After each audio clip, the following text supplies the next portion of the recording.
Okay, so yeah, I'll just go through the works that were sent to me this week.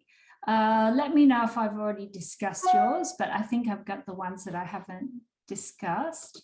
That's mine. We've already discussed that one. Have we? Yes. Okay. So yeah, the main thing was I think you'd use the pencil here, so you can see it up close, but little things and try and make that a bit more grainy or, you know, lighter touch.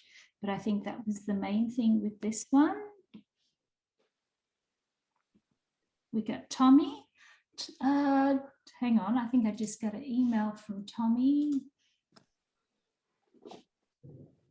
Okay, I'm just downloading them, Tommy. Are they really big images? No? All right. No, I think 7 Mac. Let me see. Well, I'll just leave it to download and I'll come back to yours. Remind me, I don't forget. Rose, okay. Did you get the one I sent you last night? Yes, I got that one. Okay, so Tommy, this is the one you sent me after class last week, but I'll open the new ones and see how you go. So again, colors are fine, but things like this, that's okay. Actually, that's okay because you could actually make oil paint blend smoothly like that. But again, remember what I told you about oil paint and water paint, acrylic paint. So you've always got to have your acrylic paint underneath, which would leave you with marks like that. And oil paint has to be on top, which is true in making this kind of like a real painting. So in reality, you'd have those marks underneath showing that they are acrylic, and then you would be allowed to have these marks on top because they're oil paints and oil paints are smoother. So technically, that's great. And so is your work. And, is there any questions you wanted to ask me about this, Tommy? No. No? So you got what I said? It makes sense what I said? Yep. Yeah? Excellent. Rose, I just sent you mine through. Okay. Most updated one, because that one was from last week. That's all right. I don't think because we were trying to upload yours at the end of the class and we didn't make it. And you had a question. And there's also something I want to show you today about that. So I'll open yours later too. I'll just go download it. Yeah. It might be a big one because I haven't got it yet. Because I think the one you sent me, that's why I didn't get it, because it was like 18 meg. So we'll see if it comes through. If not, I might need you to get it smaller. Okay. Rose, it's Oliver. I send it by Gmail. My iPad is not set up for mail. Okay. Well, I think I've got you up next. So let's have a look. So Oliver, I've got this one here. Is this the one you sent me? No, not this one. It's another one in green. Just looking here. What? Oh no, it's all right. Only just sent it. Oh, you just sent it? Yeah. All right. Well, I haven't got those ones yet, but we'll do these ones here, and maybe during the break, I'll download all the recent ones. Should be here by then, and we can do kind of like a little. We can have a look at them after the break. So, but anyway, Tommy, you sent me this one. Beautiful, spontaneous design. And I like what you did up around here. Tommy, Oliver, were you the one that said you used watercolors? Yes. Oh, okay. This is beautiful. I can see, you have natural flow, and I'll show you today in actual watercolors what you can do to something like this, even if it's in this kind of mode where it's not using the actual watercolor pencil. Have you done any watercolors through the iPad yet? No, not yet. Yeah, well, the iPad, the Procreate doesn't have good watercolor brushes, so we'll import them later on. But yeah, I really like that, and as I thought, oh, this would be beautiful in watercolors, because again, these are two kind of designy marks, like plastic marks, where it looks fake, not real. Still beautiful, but we can improve that. And who have I got next? Camille. So I brought this one up, but I thought it was someone else's last night. So Camille, this is beautiful. Again, beautiful colors, design. The only thing I'd recommend, which I think I went through last week, was just to mess up these blotches, and they work really well in the painting. But again, I see you've done something here. So you've covered this, so maybe it's on second layer, but yeah, that's the only thing I could comment. But I love all this design and this hint of color and the limitation of color. Oh yes, you're here today. Yes. Thank you. Thank you, Rose. It's beautiful, really nice. And like, I can already see these printed up, and look, there's a frame of it there. Like, how beautiful would that look? And it's not even a real painting, but what you could do, you could print it on beautiful paper and sign it, cover it with glass, and people will think it's like professional print. Well, it is a professional print as soon as you get it on paper, and anybody can be an artist, and I'd love that on my wall. That's all right. These are all great. I can't, everything you guys have shown me are all beautiful designs. I can't complain about them because there's nothing to complain about, especially being abstract art. It's your own interpretation of colors and things like that, and I think they're all beautiful. So Sue, I think I've got a couple of yours. Let me have a look. Well, I've just got the one here. So did I go over this one last week? I don't think so, no. Okay, well, again, another beautiful of the artwork, lesson. ready to hang and print. Just the marks, as I usually say, a bit too, what's the word?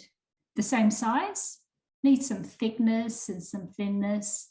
These are just all things that give away that it's a digital painting, but you're really good at, letting the ends be nice and textural. And I love all the layers, colors, limited colors. Beautiful. I can't fault this one. And a team up. So you sent this in and you were wondering if you were on the right track. Yes, because you've made an artwork, but you could certainly put, more color and just be, brave. Just do anything, because anything is fine. You're not throwing away paint or paper. So again, colors are great, but all the tricks that I've been going on about, just make it look a bit more hand done. So play with it a bit more. So with the writing, because that was where I was mostly concerned about, we didn't want it to make it look like as if it was like Procreate. So I tried to use the wash brush to kind of blend that, and so to kind of get rid of those, the drops. I don't even know if I'm saying the right terms. Sorry. Yeah, the blotches. Yeah. So that's what I tried to do. I did try and finish it.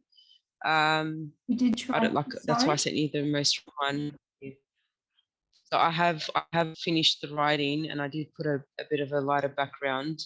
That translates to a heart bleeding. Oh, I was going to ask you. So okay, I get it.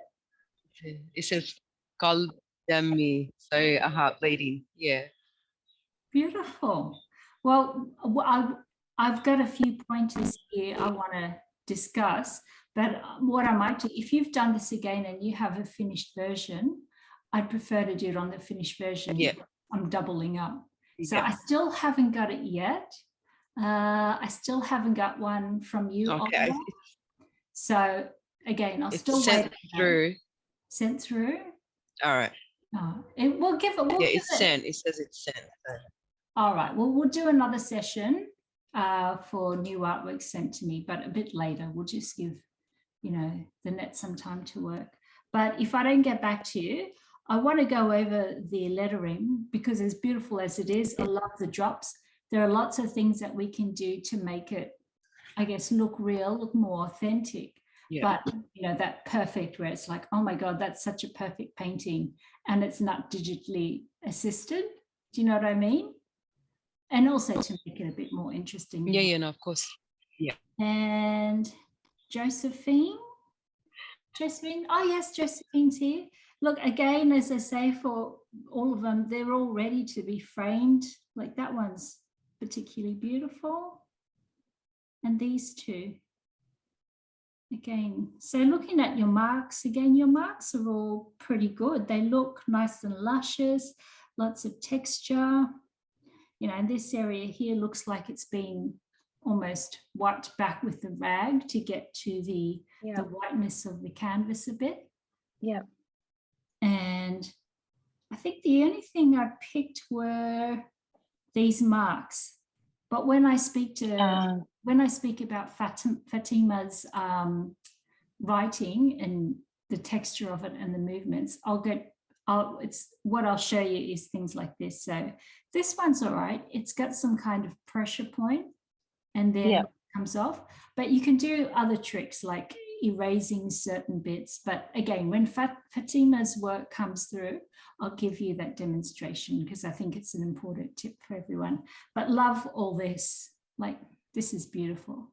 So another thing you can do, we're just talking about abstract art, is when you look at your works, you often find paintings within paintings. So this area here, like if I blew this up, that's quite a beautiful painting on its own. So yes, yeah. Yeah, but it's such a great tool. Like there are things that make it non-spontaneous, but which kind of, when I do it, looks all stiff and, terrible. But sometimes, well, mostly people do a work and they come up with these images. And it's, for instance, you can print that, it's done, but sometimes it inspires real work. So you might want to get, some green and basic paint and just do that in real life. So it wouldn't be exactly as that, but at least you'd have the colors and kind of the feel of the painting to just get you started. Oh, yeah. Yeah. It's like a sketch. Yeah. Yeah, like I know a lot of you, like, do you paint also in real life? No? Oh, no. I hope you do. I hope you do, because Procreate is fantastic for inspiration and getting started. Because I know a few of you make beautiful paintings and works in real life, but it's always nice to encourage people who haven't painted before to take their Procreate work and just go for it. Thank you. Yeah. All right. Sue, I remember you sent more in. I'll just get... Okay, I just got Oliver's work, and again, that's downloading. So we'll go over anything that you've sent to me that I haven't opened this morning, as well as Sue's. All right, next, so going through last week's work is done. And before I move on, has anybody got any particular questions so far? A quick question, Rose. I forgot how to delete the galleries. Okay, so galleries. How to delete the artwork that I don't want, please. Okay, I'll just make a fake artwork. So so I don't even know if we've gone through this. So what you do is see this, do you have in your gallery section this little menu up here? Yeah. Yeah. So what you do is you select it, press select, and then it changes it. Hang on. So I'll do that again. So we've got the menu that comes in Yeah. all the time. So this will say here all the time. Oh, I got a different one. It said stack, preview, share, duplicate, delete. Yep. It should say that once.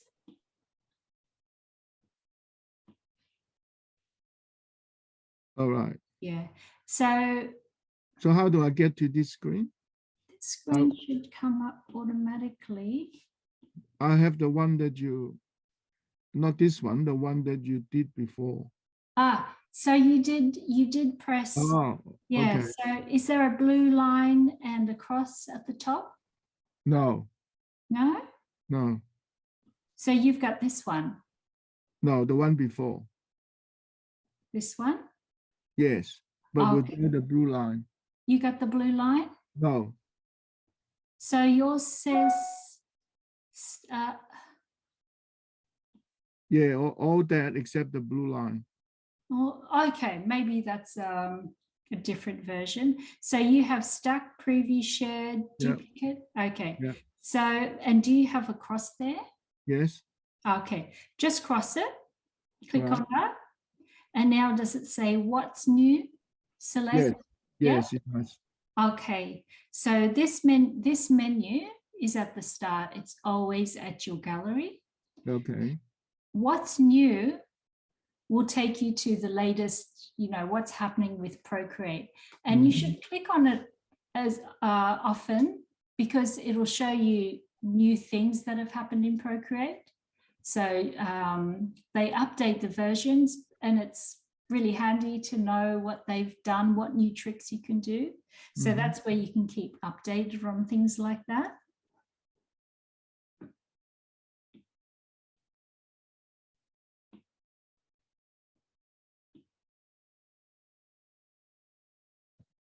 Mine's changed. It should say what's new there.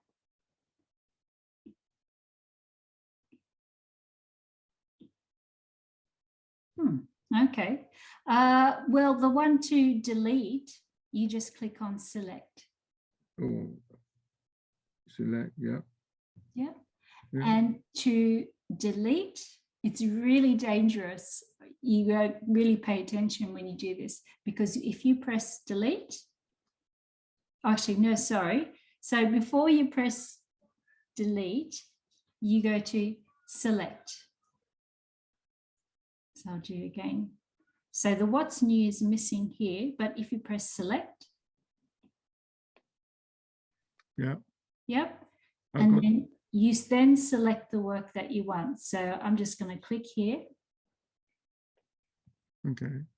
And sometimes this can happen. You can accidentally select something else. Just check that that is the only one that you want selected.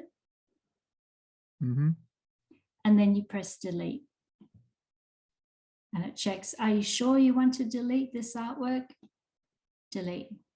Because once you delete, it's gone forever. You cannot get it back. And sometimes I've accidentally deleted something and it's like, oh goodness. So they have other things. So you can say share, duplicate, delete. The only one I use is delete and duplicate.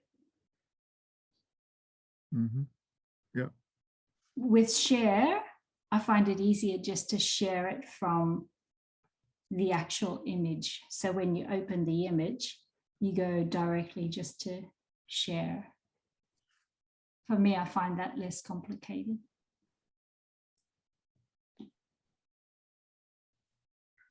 Any other questions? Thank you. Yeah, you're right. Okay, now what was I up to?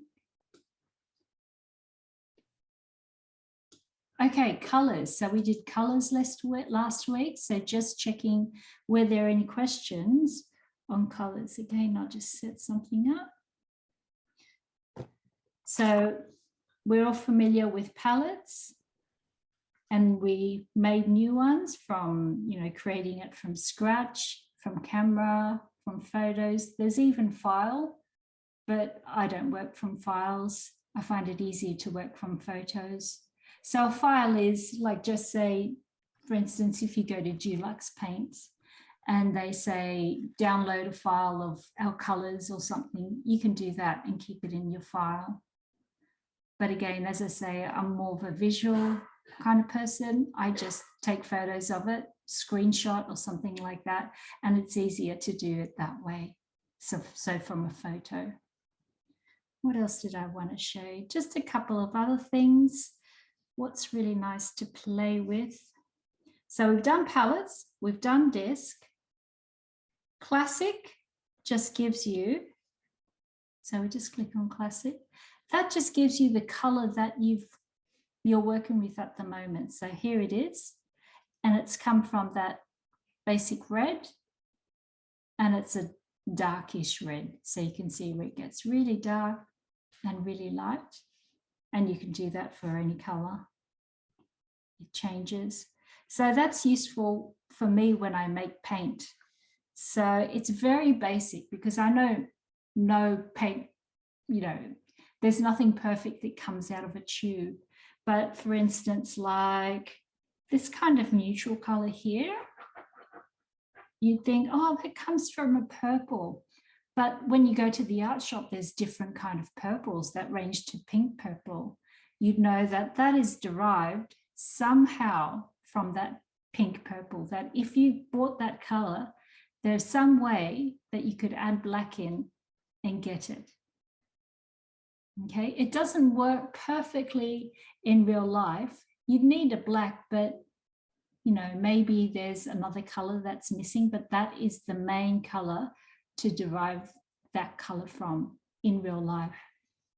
And it's especially handy. Well, it's especially handy when I'm making skin. So if I'm making skin, say for instance, that color I want to make, the first drop of paint that I put on my palette to get that is this bright orange, black, and white. And I know I'll get something like that. For me, it may not be good enough because you'll just get a kind of a one-dimensional color, but I know that this is the color I want to make. And I can paint that on my canvas and compare it to my paint palette. It looks easy to do, but it's really hard because the color that you're getting on your screen is backlit. So it's got that white background and it's really clear. But when you're trying to do that in real life with real paint from orange, black, and white, you'll get close. But in real life, you might not get a color that looks as alive like that. So maybe I'll put in a lot more or a tiny bit of red to make it pop a bit more. So you can do things like that. What's another handy hint that I've got here? So harmony is really good. It gives you your main color, so that color, but it gives you the different types of, harmonious colors that will go with that color. Okay, so here, up here, it's in triadic. So triadic means on the color wheel that you've got here, these two colors and this color give a triadic effect. So you can see that they're equally distanced on the color palette. And if you take those colors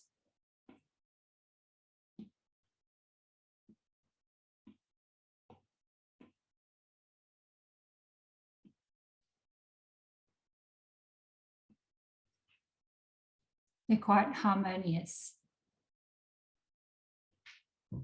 So have a go and see if that works for you. So that's Rose, when I did that, it only brought up one harmonious color, not two.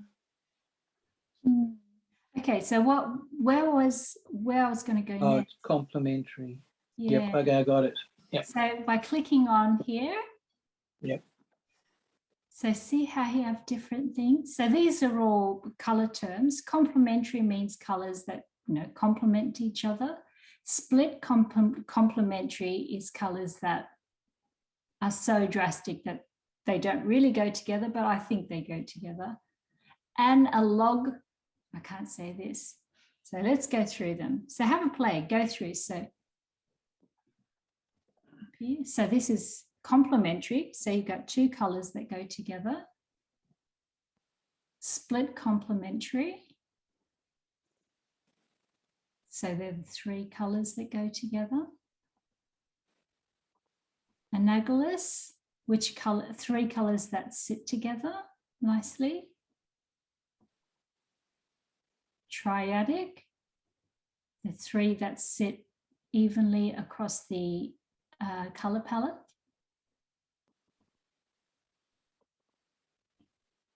Tetraic, well, I haven't heard of that one, but that's the four opposite colors on the palette. So I never use this, but it's just interesting to know. Rose, I didn't see how you put them on the canvas. Yeah. Yeah. So anywhere that you click. So see how that colors come up, how that colors come up. So as soon as you click on it, the color comes up. The palette disappears. So is that working for you? No, I thought you did it all at once. Oh, are you But getting? Like it was all at once. Are you getting this in real time? Like when I move my pen, is it lagging? Yeah, it is lagging. Oh, okay. So if anybody else is lagging? No, it's good. Yeah, no, it's lagging for me too. I'm okay. Yeah, because if you Yeah. miss something, just yell out and say, oh, sorry, that lagged. I didn't see that happen. Because, everybody's internet is different. So I'll do it again. So I'll just go into the normal disk. So let's go through that one more time. So click on colors. Could be any color. So let's get that color. And then I'm going to go to harmony. And there's that color again. And I can click on any of these. And there again, stay still my color that I chose. And I can move that around. But I'm going to keep it there. And to use that color, I've already got it up here. So I can just tap on the screen. Then I go back and reopen it. Click on the other color. And that's changed it to that color. Click on it again. Click in that greeny color. And there we go. So any questions about that? So can you make the palette from those colors? Yes, you could. I guess you could. Can I put it in here? No, that just changes the palette. So let's just say I was back here. If I wanted to make that a palette, I would probably copy them on here and then go back to my palette menu, create a new palette.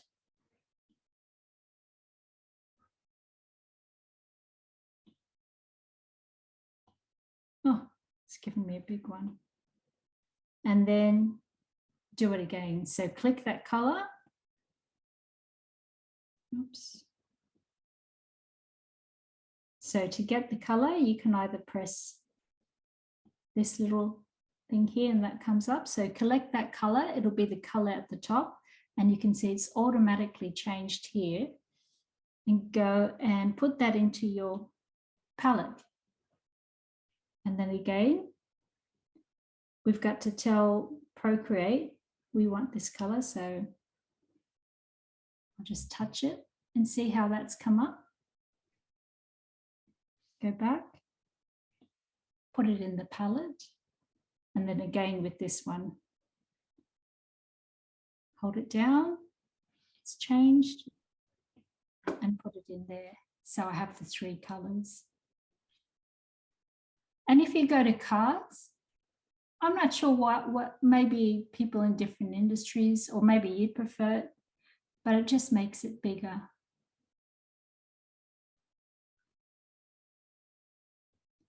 And whenever you see little dots pop up, always look in them, because sometimes they can open big menus that you've never seen before. Or what does this one say? Share. You can share your palette. You know, you can email it to someone, duplicate it, delete. So I'll just delete that. So is that all gone through?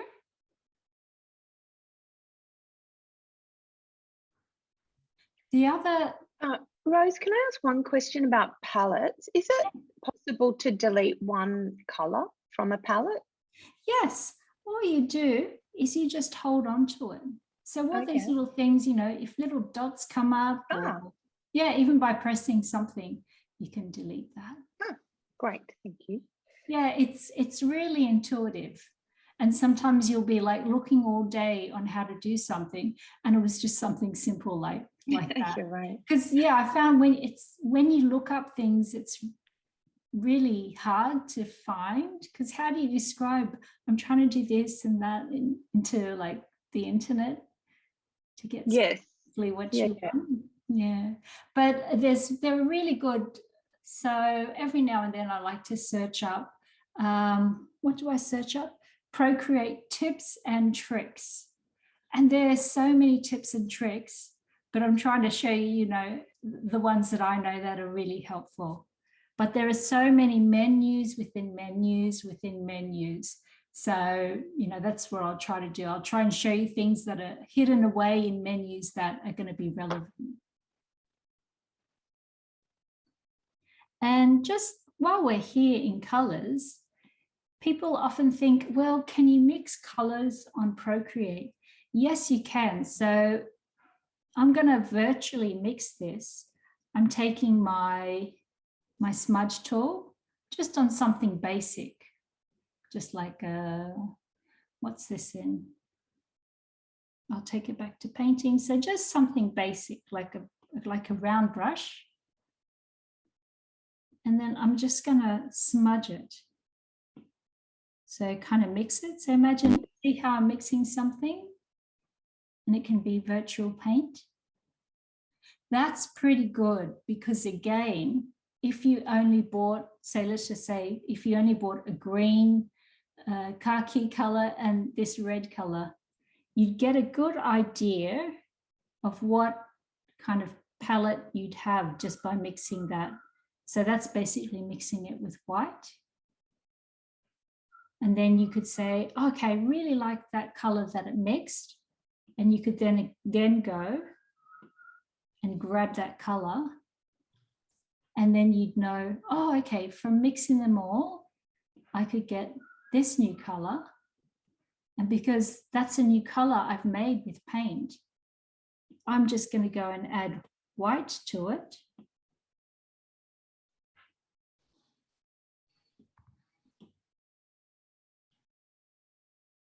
Oh, that's making white. Mix white with it. And then I'd get that color. And you could put that on your palette. So here it is. There's that color. And now I deleted that palette, but go and add it in. So you can do really interesting experiments like that. Rose, can you want one more color again? Because I can't do it. I don't seem to be able to mix it. Can you do one mix, please? Yeah. Let's just get this color. So I've got, this is my main color. I chose in any color. I'm going to put it on the palette. So just draw any kind of puddle. And I'll just get any other color. So I'll get that blue. Put it here. So just follow along with me. So have you got two colors? Yeah. Yes. Let's go get any other color random color. There it is, color.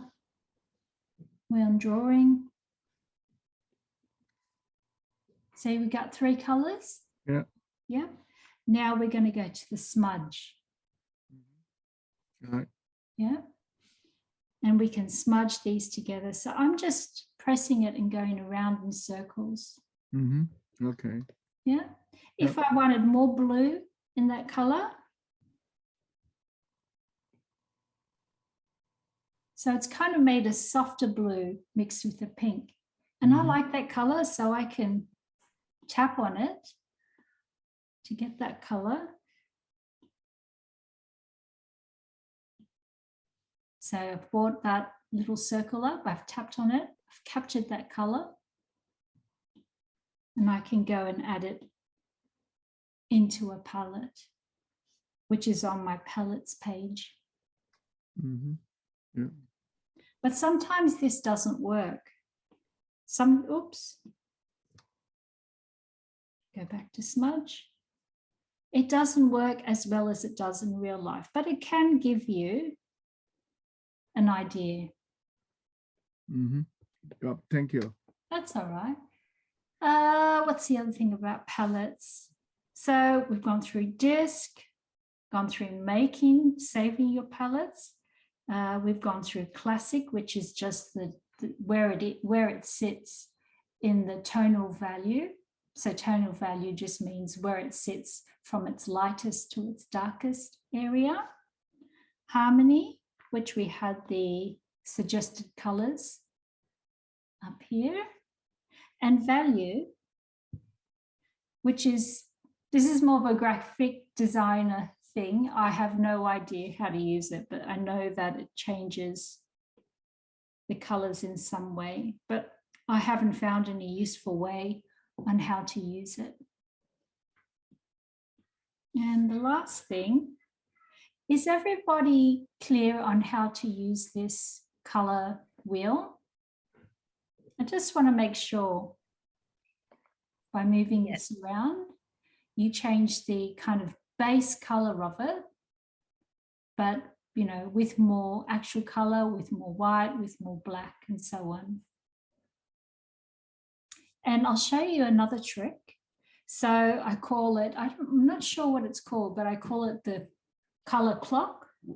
So let's just say you've clicked on, say, the red, and you want this red, this actual red. If you click at, say, 2 o'clock, well, I'll put so this yellow, okay? I want that yellow.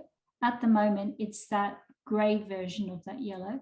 If I click around 2 o'clock, within this circle, see how that's clicked to that color? So this is the color I want. I want that ultimate color clicked in here, which means that's what I'm using. That's how you get it. So just try it, click around 2 o'clock. So put this one anywhere, but you want that exact pure color. Move that around and click at 2 o'clock.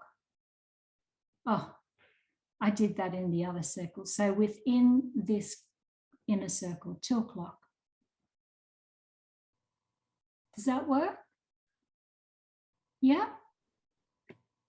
Oliver, did that work for you? Yeah? Okay. Yeah. The other, and if you wanted pure white, double click in the pure white. So that would be about 11 o'clock. And then we've got the pure black. That would be, what time would that be? I think, God, I've gone blank. 7 o'clock. And the darkest of that pure color. So it's not entirely black, about 4 o'clock. And you can do that with the quarters. So, you know, we had 2 o'clock to get pure, 10 o'clock or 11 o'clock to get the pure white, pure black, pure color, but at its darkness. And then we have the 12 o'clock which is the in-between, so a little bit of white. And then we have the 6 o'clock, 3 o'clock. Should I click that twice? And to get the ultimate grey is that. So that's how you get to that exact color if you wanted really specific measurements. So in real life, if you bought, oops, that color, you'd kind of know how much to mix. So if you had pure paint that color, you know that if you used, you know, that pure color, one kind of puddle to whatever fraction of that, you know, just put a little bit, you'll get that color. Does that make sense?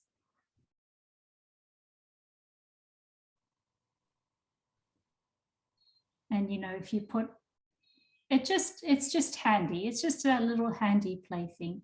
And if you mix color, you might find it handy. So I use it like that. Oh yes, and the other handy thing was, for instance, let's just bring in a picture. Insert photo. So there's a photo. I want to know when I go out to buy my paints, I could do many things like capture this color. So capture the most dark color of it and look and go, oh, okay, that's the color. I need to buy this paint, but I can't find that exact color. I need to buy this color paint, which is more what I'd find in the art shop. It hasn't been mixed yet, but I know that if I mix some black, that's the color I want. So that, I think I said that before, that's another handy hint. And also to get that color, I'll mix it on the color palette until I get that color. So it's basically, I just hold it up or I paint it on, one thing I could do is paint it on, what's that paper? So if you have some wax paper, baking paper, because you know how it's see-through, I'd actually mix it on the baking paper, hold it up onto my screen. So, you know, just cut a little piece of wax paper, mix your paint. So mix that purple with a bit of white or whatever you need to get that color, put it on top because the light's going to shine through. And again, it's not perfect, but it'll help you out if you're trying to mix a specific color. So using technology to help you along. So any questions about color or any other any queries of things you could possibly use it for?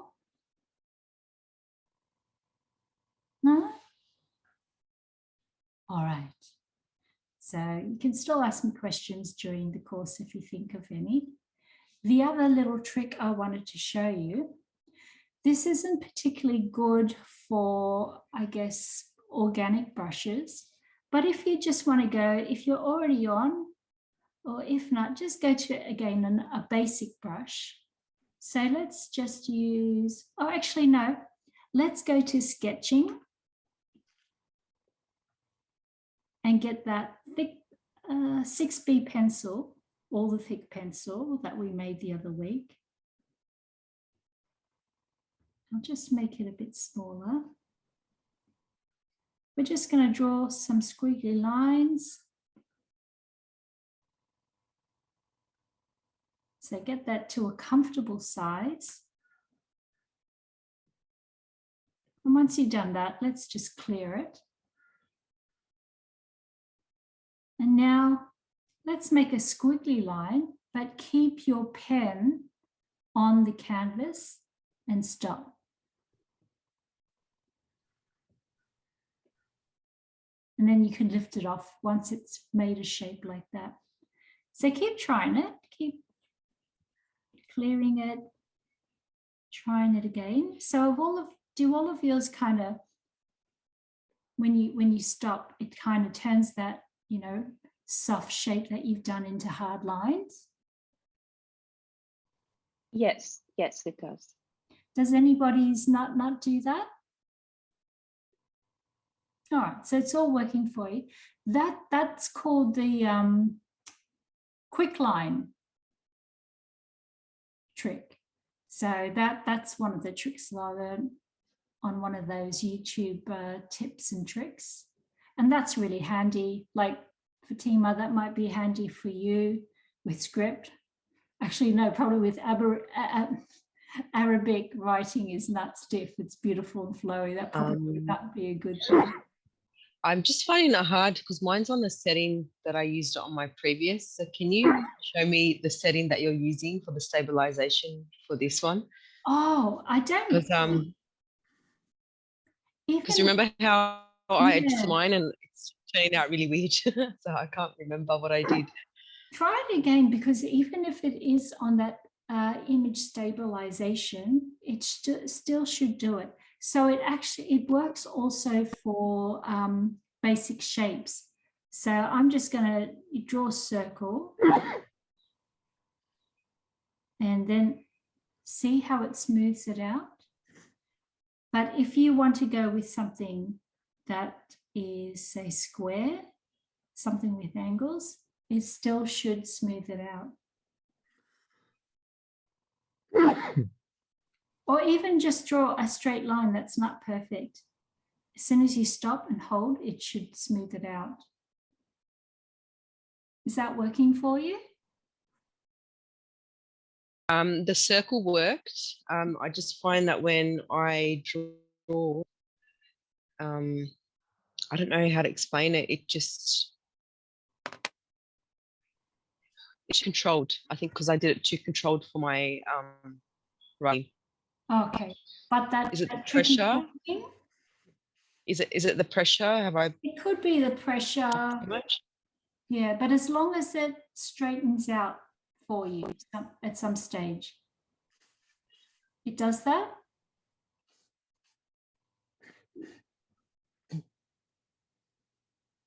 Is that a yes? I think it's the pressure. Yeah, it's working. Yeah. Okay, as long as it works. So as long as it works for everyone. So that this quick shape, it works for, you know, any kind of squiggly line, okay? But if you want to, say, do a curve like this, if it starts squiggly, it'll stay in, I guess, that curve position, but give you a nice curve. So I'll show you again, and you could just try. So that turned into a half curve. So, and if you keep on holding it, see how I'm moving it? So I'll just clear this and do it again. So if you want, do a little circle. And once it curves, you can pull out or in to make that bigger. Or turn. Just make sure you can do that.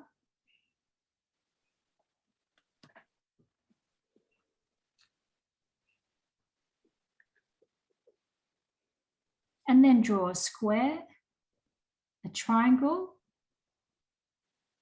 and make sure that those work for you.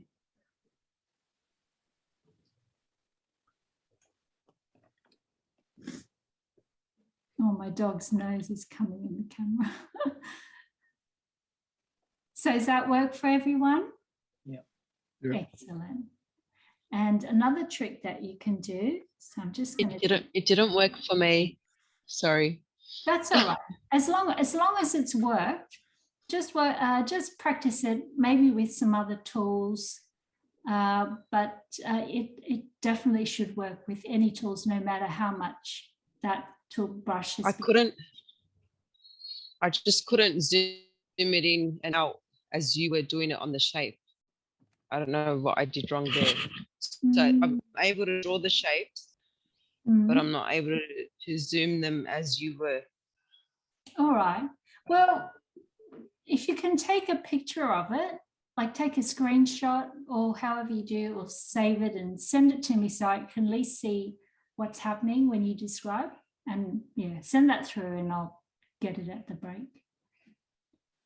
Oh yes, the other trick was, so just say you do a circle, but it's not a perfect circle. Actually, I'll just delete that. So let's do a not so perfect shape. If I wanted that to be a circle, I tap on the screen with my finger while my pen is still in contact. So just make sure that works for you.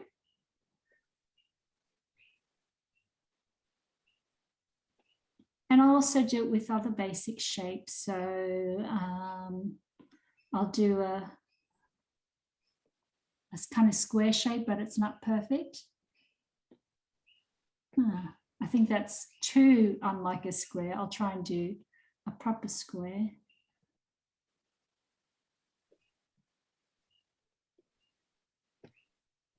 Okay, there's my square. It's not perfect, but when I tap on it, it gives me perfect dimensions.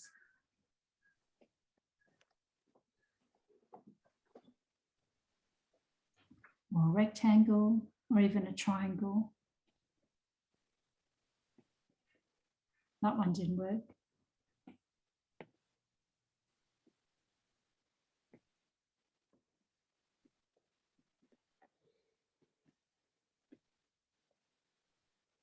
Yeah. And just make sure that that works for everyone.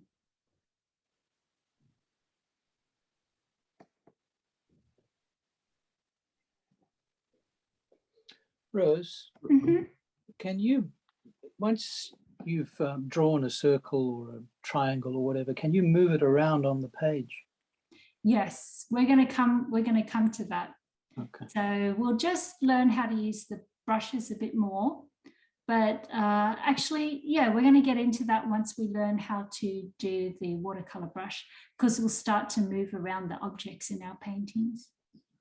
Rose, can you do that again, please? I don't seem to be able to get it. That's okay. So try and draw as perfect as you can a triangle, and then let it straighten up.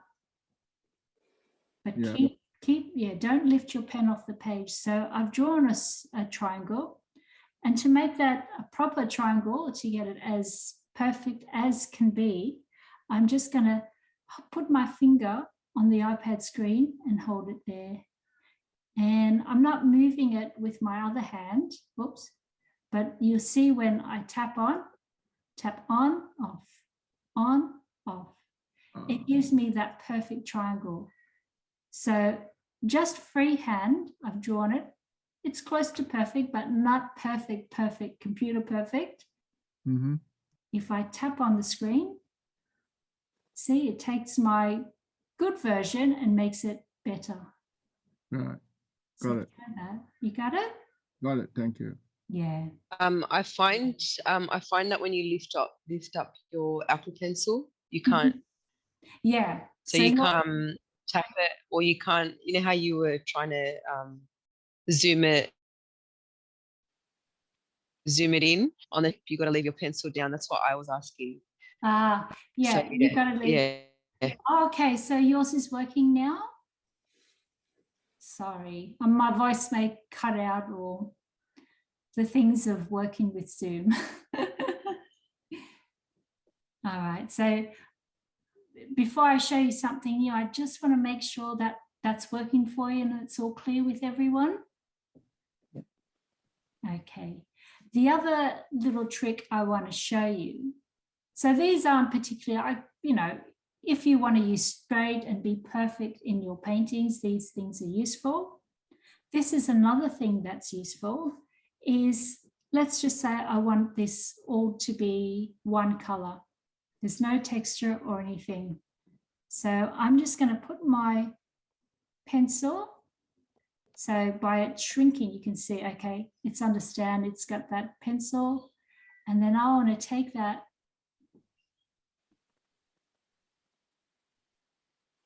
Okay, so tap on it, take it. So you can see it shrinks, and I've still got my pen on the iPad. And I'm going to take it in here and drop it.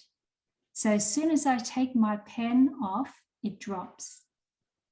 And I just want to tell you about that. It'll drop if something is perfectly closed. So this one here, I'll just go back. See how it was perfectly closed. And I'll do it again. Tap on it. It's a bit tricky, but yeah, tap on it. It shrinks. You pull out the color and you drop it where you want to go, but that must be closed. Because have a look at this one here. That's open. I'm going to try it with this one.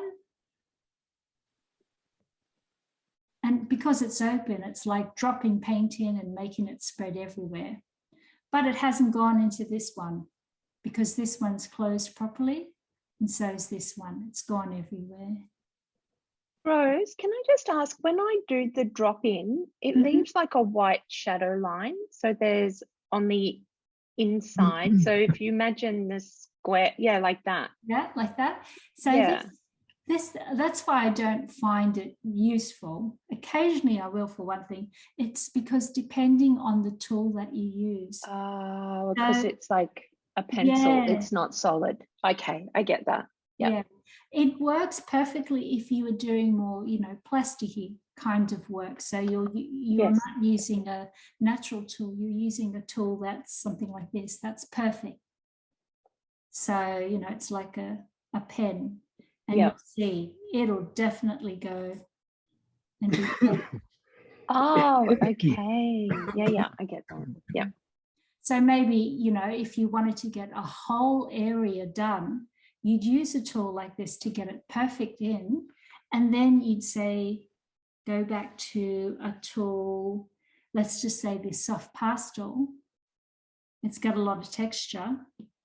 You could cheat and you could say, okay, that's all painted one color, and take your pastel brush or whatever textured brush you want, and then kind of go around it. So that's going to save you. I get that. Yeah. Yeah, and you know, you have to work at it to make it a bit more, like you could do a really soft edge. So if you wanted to do a soft edge like this, instead of coloring, you could then go back to that hard tool that you were using, for instance, this brush, and then kind of bring it up. So that doesn't, you know, it kind of fixes the problem. And then you'd go maybe airbrush. So a soft airbrush, and depending on the size,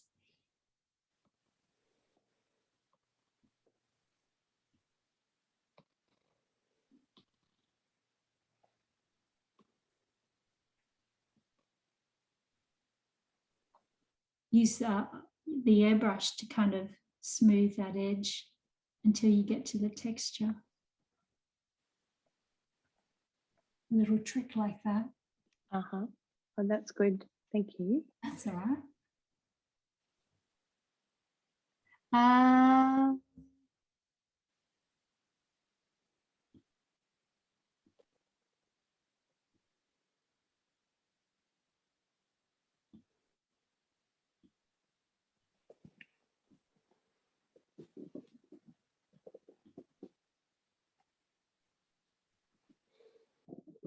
Sometimes it doesn't work for me, but you just have to go and use it.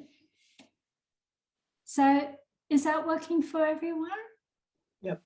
Yeah, and you can find ways of making it useful, especially this little trick. Just want to make sure you understand that one.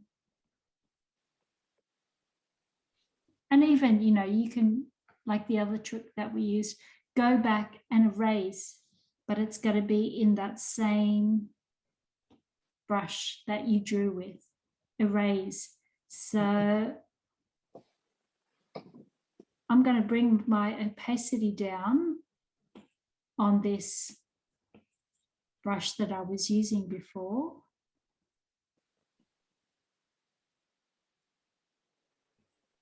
It was a pastel. Where did that pastel go? In sketching. Yeah, it was an oil pastel that I used, but you could take that oil pastel eraser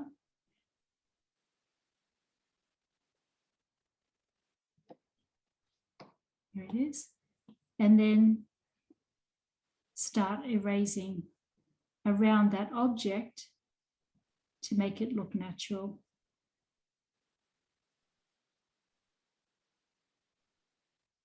Or even within it. So I'm on erase, I've got that eraser, but it's in the pastel. I'm going to bring the opacity down a little bit, and I can add a little bit of texture of that eraser. So it's in the oil pastel, but do you see how it's kind of erasing it, giving it some texture? Yeah. So what started as a very stiff object, basically of a color, it now looks more organic. So it's about pushing and pulling textures.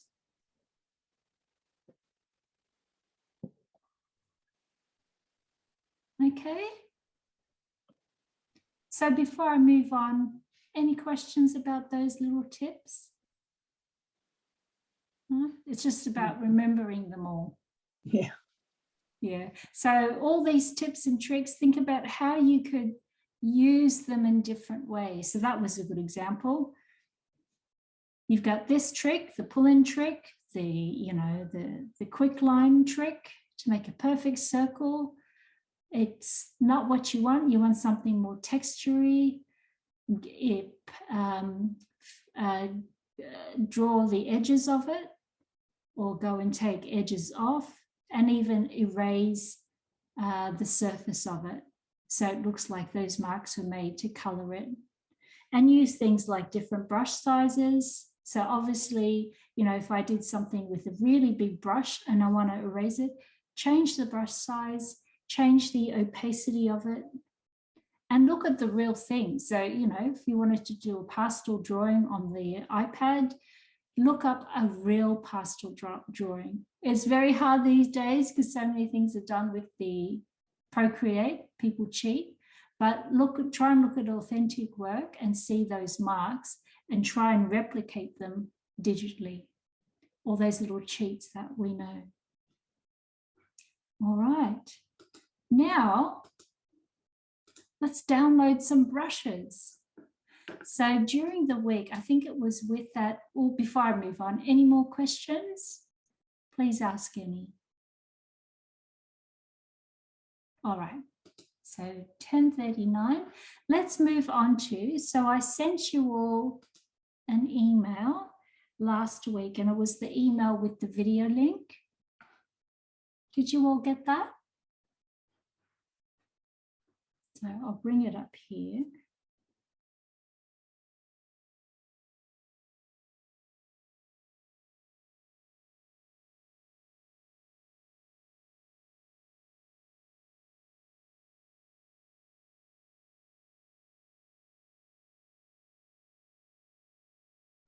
So it was titled Lesson 2. So if you can open that email on your iPad.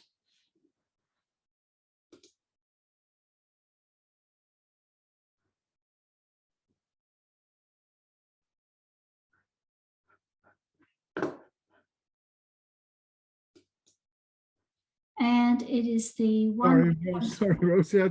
How do you open the email on the iPad? Okay. I got Gmail. Yeah. Yep. If you open your Gmail. How? So yeah. Oh, I see. It's you get out. Okay, you get out of your Procreate. Yeah. Oh, yeah. Okay. So just as long as you've got this email, and I'll bring it up again.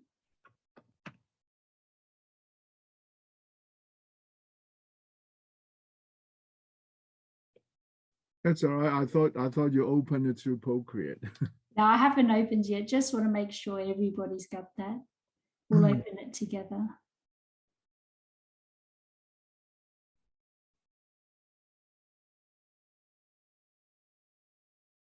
I can't find mine now.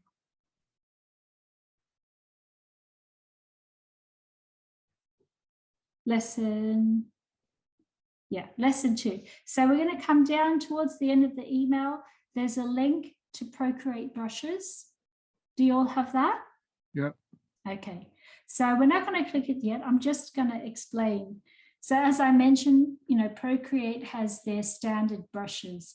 They're all pretty good. I've never had to buy any brushes because, as I said, I do things that kind of replicate real life. So I don't buy any whiz-bang brushes that make certain marks. Like I'll go back to the brushes here. We are trying to stick to brushes in the brush file that are natural. So for instance, I probably would never use this round brush on anything, but I would definitely use these oil pastel brushes. Was airbrushing. I'll click on airbrushing. That's pretty useful. I would use this soft airbrush, but I probably wouldn't use anything hard edged that doesn't show any texture. I'll go to, for instance, luminance, the luminance drawer of what brushes you can get. So see all of these things? Probably I would never use broken lights, but if I was doing more plastic graphic design work, I would use it. So that's why sometimes people import brushes. But as I said, I've made it work with all of these little tricks of brushes that I do have. And for watercolors, I don't find them really good. So if I went to painting, the acrylic one is fine because you can see they're nice and textured. But if I go down to, here's one water brush, that's okay because that's got nice texture, but it looks nothing like what a real watercolor brush would look like for me personally. There's another water. If I go down to water brushes, yes, I have that blotch brush, which was handy, but these other brushes like water bleed, wash, they're useless to me because, whoops, I'll just put it on a water brush. They're not good enough. I can't get a good effect. Okay, so you can buy different brushes. I'll just show you on my screen.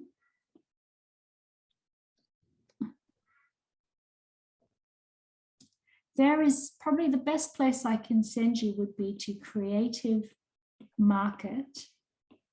I'll put this on the link with the class.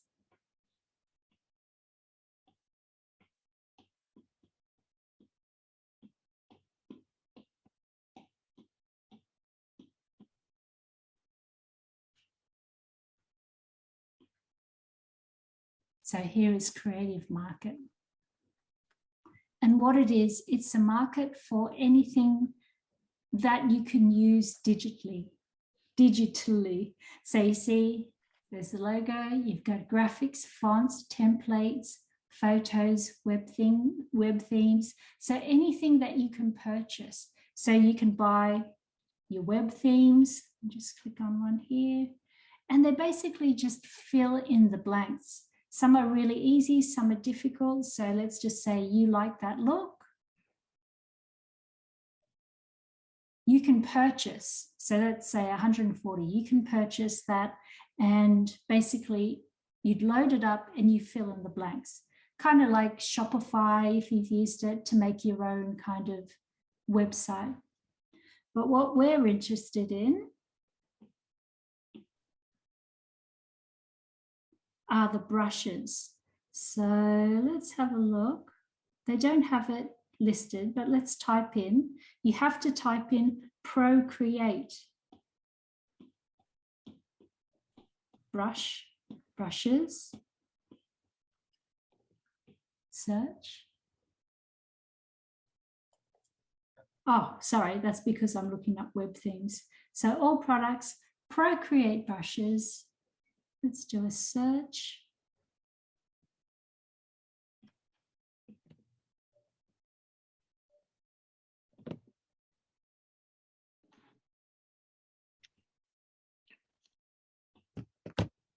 I'll just do it again. Procreate brushes. Okay, it's load up all of the Procreate brushes.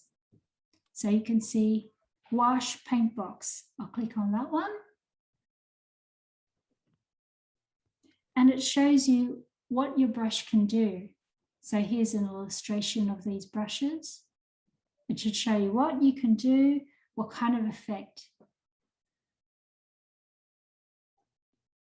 And there'd usually be, there's this one. So using this brush, this is the kind of effect that you're going to get. And some of them, oh, here we go. So it's showing you all the brushes you get. So some you may buy just one, this one you get different ones, all different effects. Okay, so let's just say I wanted a brush.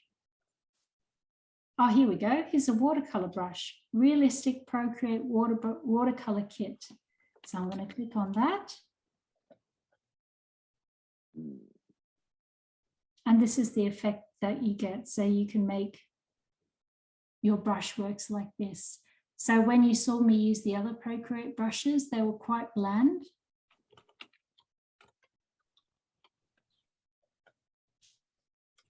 Information that you want. So, you know, that looks like all those brushes in there.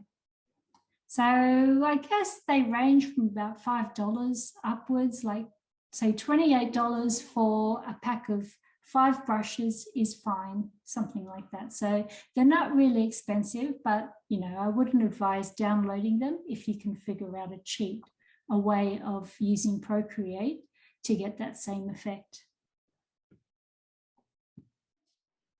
And it's brought up a page and it shows you all the free brushes that you can download. So these will all get for free. And as you can see, there are some fancy, but some that are really relevant. So here's another good watercolor brush. So where it says download, you can download them all individually, but I'm going to go right down.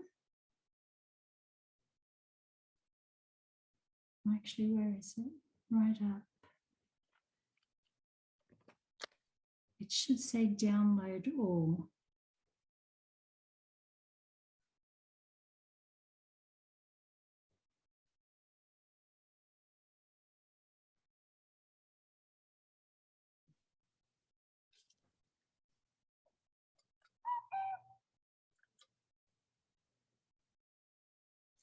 It usually says download all brushes for free, but that's all right.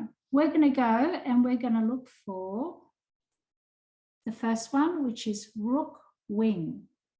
So see if you can click that download link and find the Rook Wing.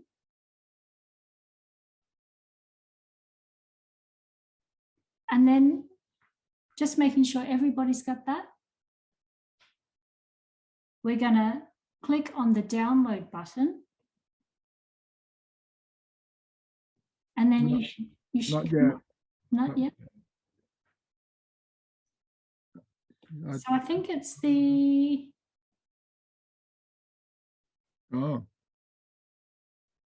yeah, it's about the 5th one. So Rook Wing, Rook Ring. Oh, sorry, I can't say that. So has do you have it, Oliver? No, I think they have different brushes than you do. It's a grad brushes. Brushes. What's your first one? The first one should be a dash, dash and dots, and then so how are you all going? So I've downloaded and sent it to Procreate, but I don't know where to look for it. All right. Well, just make sure. So who didn't have this Rook Wing? I don't. Oliver don't. So you don't? All right, Oliver. I'll just have to move on. Is there anyone else that doesn't have that Rook Wing on their screen? We all got it? All right. Yes. So if you just press the download button and you all got this to download. So you click on that and the rest should just be automatic. So what's happening now is at the top of your screen, you can see in your iPad, there's this little download button. and wait for that blue to finish, that loading button to blue. So I'm going to wait till that finishes. So are we all there? And then we click that, and then our brush has come up because it has been downloaded. And once we click that, it'll go back to your Procreate. And in Procreate, in your brushes, if you scroll right to the top, you should have a little star with recent. And if you click in that, your brush should be there. Oh, where's mine? I found mine right at the bottom under the tab imported. Mine seemed to end up down there. Okay. If it's not at the top at recent, it should be in imported. And then at the top should be the latest brush that you've imported. So it's Rook. Is it called the untitled brush? Yeah, it could be called that. It's called Grat. Right. No. Rook wing. Mine didn't come up. Oh wait, imported. Oh yeah, it came up as imported the same way as somebody else mentioned. So Oliver, I know you're not there. We'll get you there, but just checking that. No, I found the brush, but it's not importing for me. That's all. I found the brush. Yeah, and just so I'll go through it again. So where's everybody at? So Oliver hasn't got his yet. Has everybody else got their, just to confirm, you've got that brush in your iPad? Yeah. Yeah. Okay. Well, I'll go over it just so that we have a clear video of it. So importing a brush. You will have a link. So if you bought a brush, that link, in your receipt, you probably would have got a link. So what you do is you click on the link, and that brings up the page where you can download it. So for instance, this one, we downloaded the link and we want to go to a brush. You choose your brush. Okay, now it's gone in a different order, which is weird. But anyway, as long as you find your brush, you click to download it. You will then get something to say, do you want to, yes or no, cancel, or click download. And as soon as you click that, every iPad should have this download button that comes up. And you can see it's got the arrow. It's basically telling you download. If you saw, there was that blue line, and that'll tell you how it's downloading and go fast or slow, depending how big it is. And once it's stopped, once that blue line has gone, you then click on that arrow and it will show you what's in your downloads. So you can see I had previously downloaded that brush and I've downloaded it again. So I'm going to click on it. Sorry, that was the old one. This is the new one. And it will suddenly come up with a quick importing sign and take you back to Procreate. So now you go to your brush icon, and it will either be at your recent brush, which is at the top, or imported. And it also has that little tick. Remember I showed you that kind of tick squiggle? And you want to click into that. Oh yes, I've already clicked in it. And it should be inside your imported files, imported brushes. And you can see there it is at the top. I've downloaded it twice, so I've got 2 of them. And I know that that is imported because I just put it there, but also because it has that little tick, it's telling you it's not a real Procreate brush, but you can use it. Let's test it out.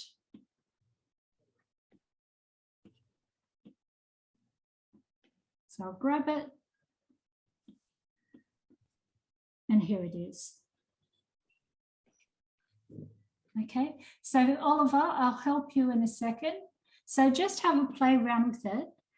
But before we go to break, if you could go again back to that link and look for, what's it called again?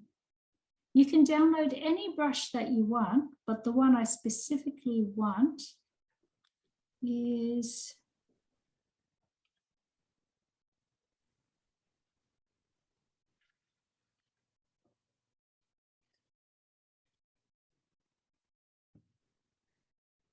let me just check. I downloaded it last night. Paste up.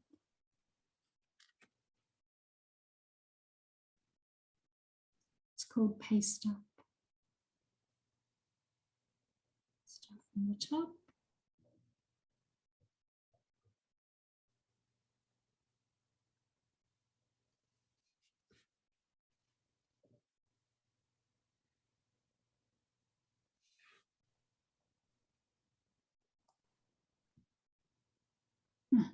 Maybe they don't give it anymore.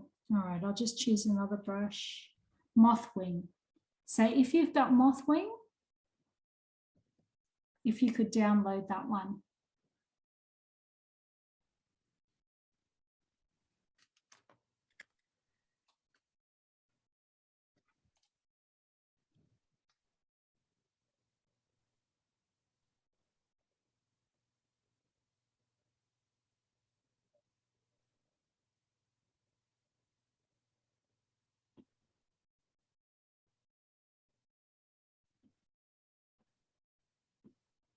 Yeah. So this is Mothwing. So if you could download Mothwing, which should be on that list, and any other brush that you want. So you can use, download as many as you want during the break or whenever you want. Okay, so we'll have a break. All right. Was there any questions before I start this about the downloads? Yeah. Okay, just so you all understand what Creative Market is, so you can buy things like brushes and different brushes. You can buy different fonts. So that's really handy. And also just beware if anybody's offering free digital assets. That's what they're called. They're actually called digital assets, which could be any photo that you buy, any font, template, or like that. They're called digital assets, and they're available from Creative Market. That's probably the most reputable place that you can buy them. And be aware of anything free before you click download. All right. Well, hope you all have your coffee or tea. Let's get started again. So I'll just get my screen up. And then we'll start having fun using the new brush. So many tricks to show. Okay, first photo. Actually, Fatima, I'll do yours last because I want to show everybody some tricks with your one. Insert photo. Okay, we'll start with Suze. Beautiful, fantastic. So I love that. It does look like it's painted in real life. The giveaways, as you know, is, this circle is too perfect. What I could suggest, a trick that you could do is that one that I showed you before. So on a separate layer, I'm just taking the same color here, and I'm going to go back to more of an organic tool, organic brush, which I'd probably go for like a charcoal, maybe what you originally used. So let's go get something organic looking. I'll go to sketching and probably this artist crayon. So I've got the color, I've got the brush. Now I'll get the size. So it's about that size there. And I kind of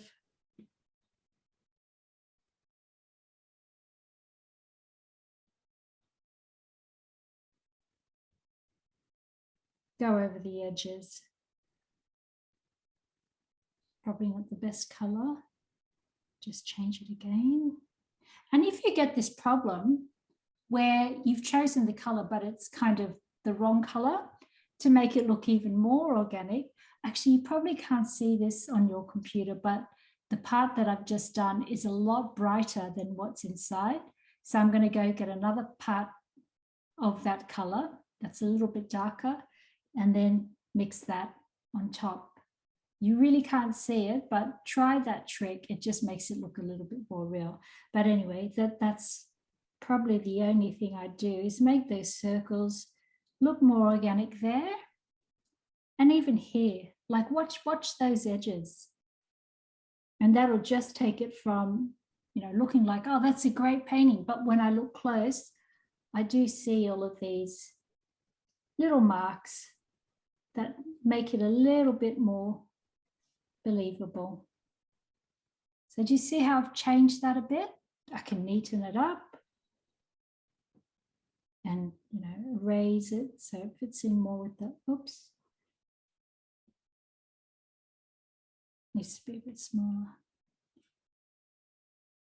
Just to do those edges. Even this line behind here is really interesting.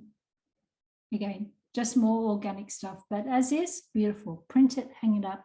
And in one of the lessons that we do, I'll just give you a preview. I'll show you how we just general tricks of drawing and how you can improve using Procreate.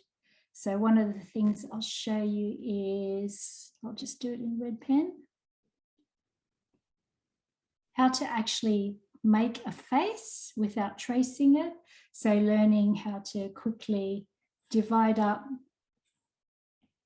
a face so that you can draw any face with just knowing these little tricks. So this is just a bounding box, and this is the same of any face. Every face has this bounding box. And if you know how to draw it, you can draw anything. And I'll show you tricks on Procreate how we can do that. So I'll just take this off. So see that? It's the basis of a face. So we'll learn how to do that and for different body parts. But your face at the moment, looking brilliant. So great work and beautiful work. And this one here. Oh, sorry. Did you want to add anything to that, Sue? Any questions about making that artwork? No, it's fine. No. Okay, so Brian, we have yours here. Don't know why they're importing crooked. All right, so Brian, let's have a look. Beautiful textures. Color.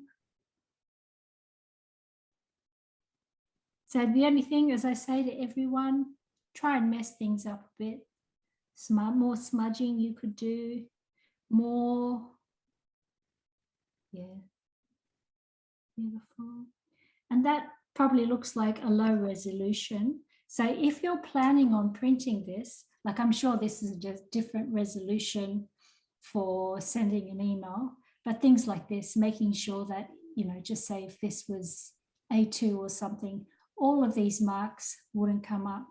If you get to a point and you're like, oh, I really wanted to print this, but there are some edges that look quite pixelated like this, a trick that you could do if you wanted to print this, and let's just say this was a 1 meter by 1 meter painting that you wanted to print out, but you didn't make it big enough, you could go and fix that pixelation by going to your smudge brush.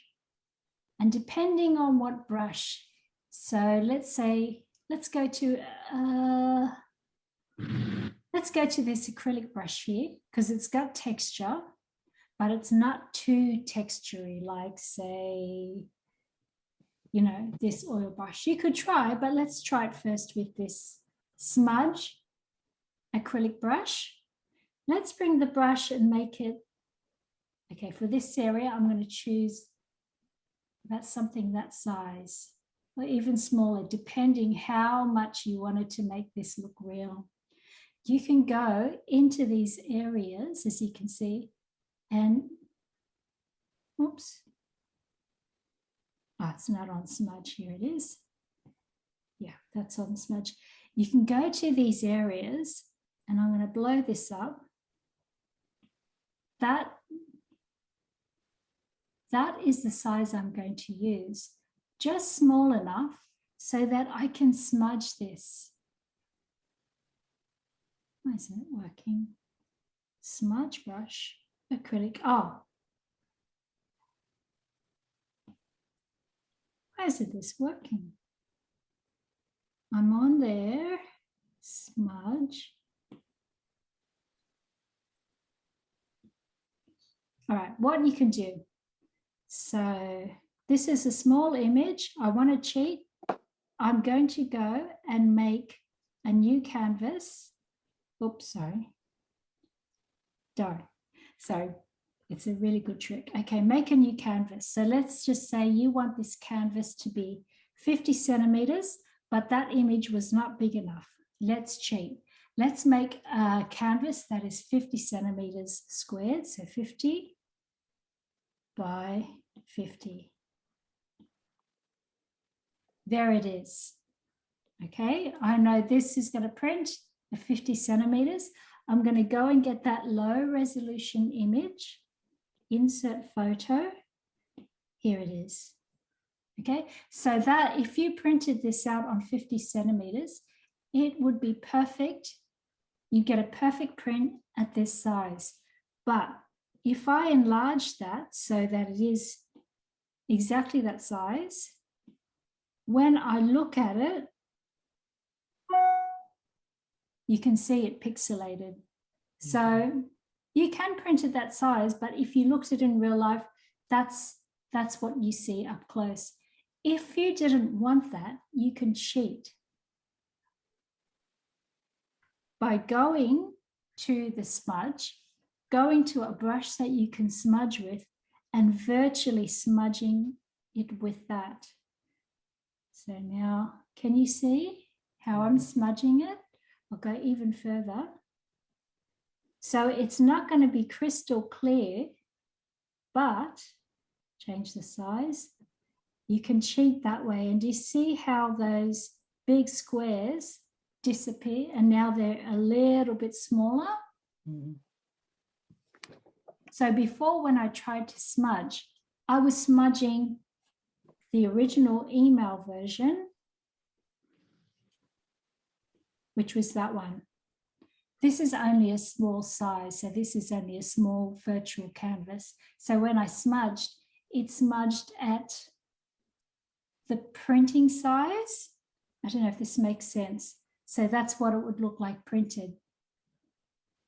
But because this new one I've done is a lot larger, the resolution is larger. So what I'm doing is I'm cheating and smoothing out at the resolution it can be, which is a lot smaller than the cheat's big one. So I'll go and do it here. I can change the size of my brush. So you can go to that much detail if you wanted to. Sometimes it's easier just to go around the edges, but they'd be very short strokes. So you don't get any of this kind of smudge. You'd only get the smudge in the places where it's sticking. Those boxes are looking too boxy, each little individual box. Did you all understand that? Yep. Yeah. That is a really good trick if you found, you've done something, but you haven't prepared the canvas. So that's what I want to say about that work. Any questions, Brian? Did you have or things you wanted to say? No, that's fine. Thank you. Okay. And then we're going to go to Oliver's work. Okay. So beautiful image, Oliver.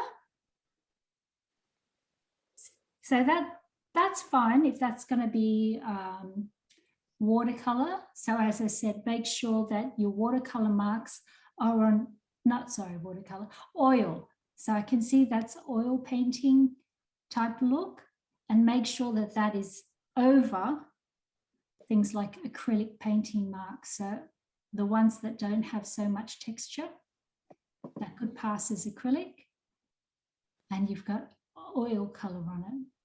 And you could even smudge it up a bit more. So for instance, green is made out of yellow and blue.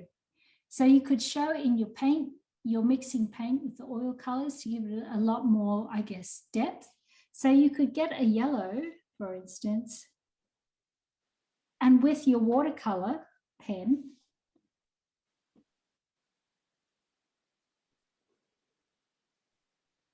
or brush, I like to use the turpentine. You could go in and put a little bit of yellow, maybe in your more lighter colors. So for instance, a bit of yellow, because there'd be a little bit of yellow in the green paint. Just a little mark like that. That's fine. Actually, what I'll do is I'll do this on another layer. So maybe while you're mixing your green paint, some of the yellow didn't mix. So just tapping it very lightly there. If it's too much, you can either desaturate, take that and go and desaturate the color, which means make it less prominent. So do you see how I've done that? I've put a little bit of yellow just to make it, you know, look interesting. So it's not all green, and I've chosen yellow because you need to mix the blue and the yellow to make the green. And then you can do other things. So I can put those layers together. Oops, merge down. So here it is. It now has the layer of the yellow on top of it. And I can now go and kind of give it a little bit of a smudge. So maybe with turpentine again. And I don't want it to be such a strong smudge that it will smudge it drastically like that. I'll bring it down to a smaller brush, and I make that a lighter brush, so opaque. So I've got a light touch and then smudge it in from there.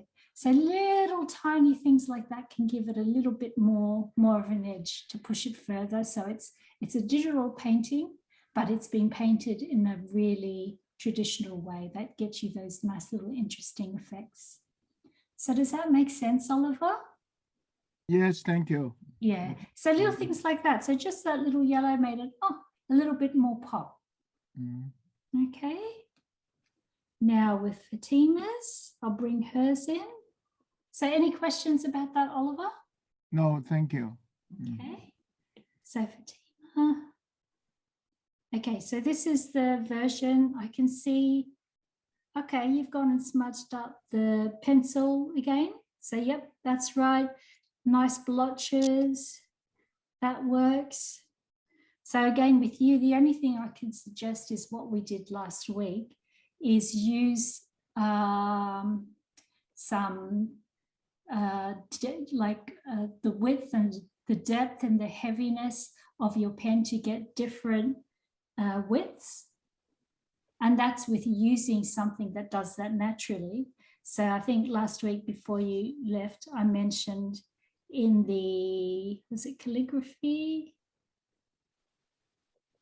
or drawing? I'll try calligraphy. It's called the shale brush. Here it is. So if you can see shale brush, that's a really nice brush. I'll just put another layer on and show you. Probably yellow is not a good color. I'll take this red,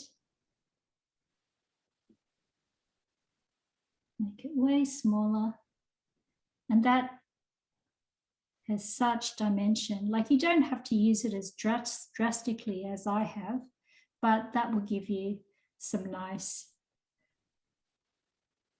curves and things like that. And also what you could do is, I'll just take that one off, is once you've drawn it, you could go and again use the erasing technique to go and make it a little bit more, you know, organic. So you could go and literally get this color here. So because this is all in one layer, I'm not going to erase, because if I erase,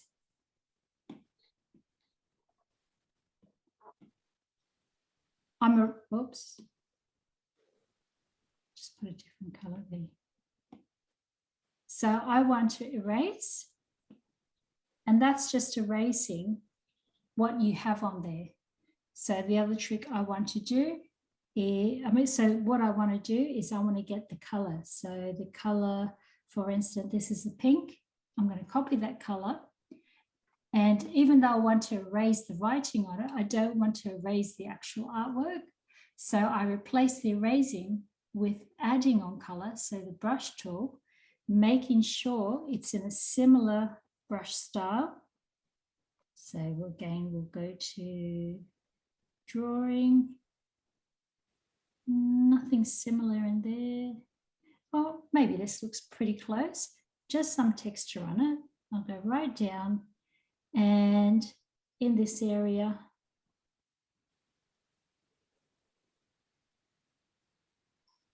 I'm going to go and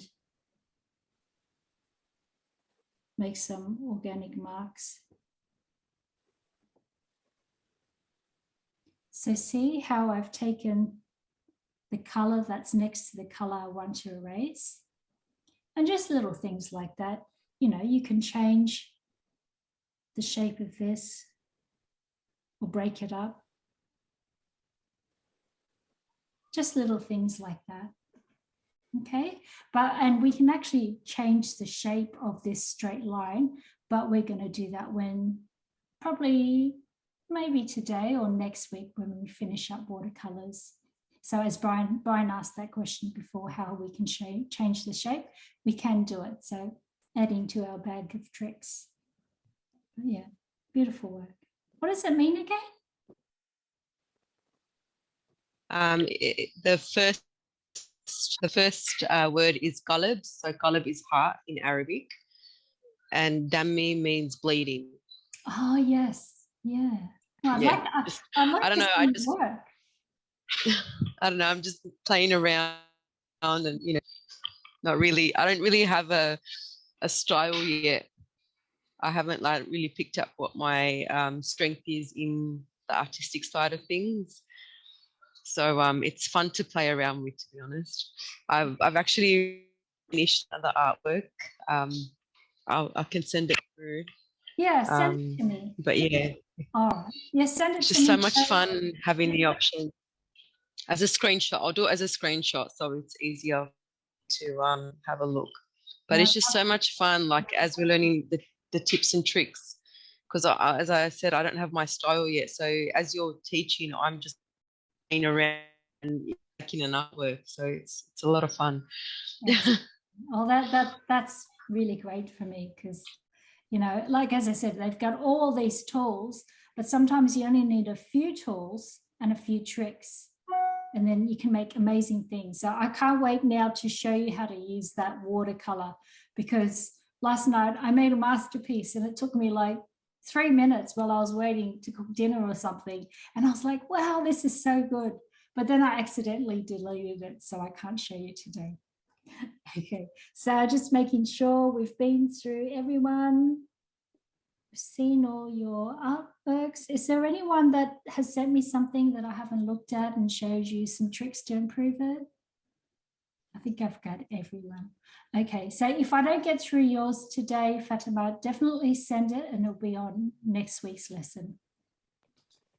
Okay, what was I doing? Yes, back to watercolors. Okay. So let's set up a new canvas. Let's just say this one's 50 by 50. 50 by 50 centimeters. Procreate. All right, we've all got a canvas here. And let's go in and get that tool, which is in Imported and Moth Wing. So before we use it, we can put that into any of these categories here. So I remember how to do this. I think it's to make a new category. I'm going to press, oh no. Here we go. So if you go right at the top, it has a add button for categories. So that plus, let's try this. Here we go. And it's got me a new folder. Well, and what it says is untitled set. So let's do this. Let's set up another library. So we have our color libraries, we have our brush libraries, palettes. So untitled brush, call it whatever you want. Oops. Rename. I'm going to name mine fake watercolor.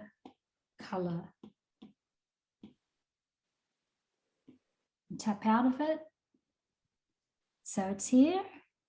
Look at all my other brushes. So these are the other ones that I've imported, and you can see they've got little ticks, squigglies, that's saying that's not a real brush.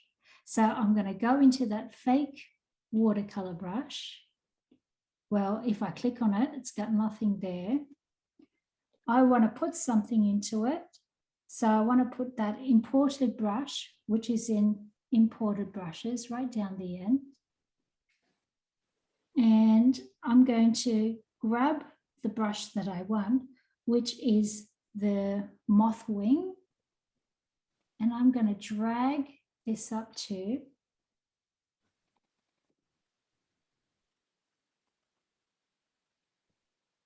that new fake watercolor. And as soon as that starts to blink on and off, I'm going to let go, and hopefully it's in there. Yes, it's in there. So it's a little bit tedious, but just an admin thing, how to do it. And then I'm going to go back and let's see if I click on it. I'm going to try and click that imported one. It doesn't work. But did that work for everybody? Yeah, that's just a way of admin of organizing your files. I'm going to go try and delete one of these. So I'm clicking on group brushes, which is because I ended up downloading all of those brushes and I kept them. I can do that again, but I'm going to try and see how we delete them. Oh, okay. So if you click on it, click on the brush category that you want to delete. There's the rename, delete, share, duplicate. So I'm just going to delete that. Perfect. Okay. So let's start playing with that. Sorry, Rose, I can't get it into the fake watercolor folder. Oh, okay. It's just, let's go and get it again. Sometimes it's the way you touch Procreate. So you want to make sure that it's blue. Mm-hmm. And you just tap on it and see how I can move it around. Yeah. So actually get the folder that you want ready. So here it is. I can see it and I can see what I want to move. I'm just going to tap on it, make sure I can move it around and move it up. Yeah. It's a bit tricky, but can you see how that this one change color? Yeah, you want to make sure to the folder that you want, as you hover it, it changes color. So I think just there, I'm hovering over it. I can't see it change color, but let's see what happens when I take this off. No, didn't work. Okay, got you. Yeah, just play around with it, but that's how you do it. And now I've gone and deleted that original brush. So sorry, I'm going to have to go delete it. But while you wait for me, have a play with it. Have a play with different colors and use that brush.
Okay, just making sure we've got the same brush. I can't remember which one.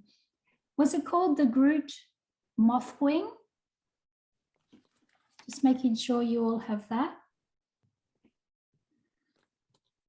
That's the one that looks like this. So was it Mothwing yours is all called? Yeah. Okay, yeah. And as I said, feel free to download any and save them. I just made the wing a bit bigger and it's really lovely when it's larger. Yeah. So if you can go at your biggest, and this is the biggest that I can get.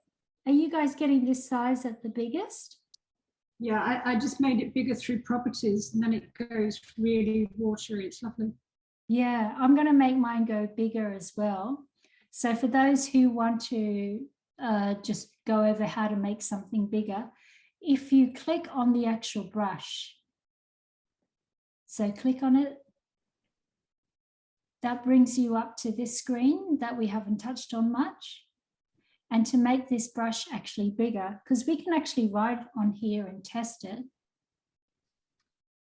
we go to, I think it was properties, maximum size. Okay, so it was properties, maximum size. I want to go a bit bigger and test it.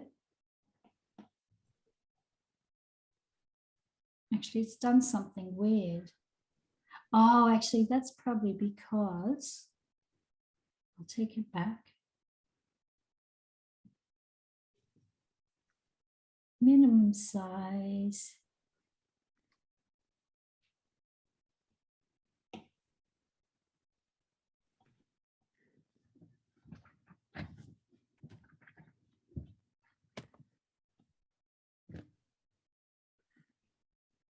Yeah, it's in brush size, but I find if I go bigger, it kind of makes it dark. You turn the smudge up, it softens it. Ah.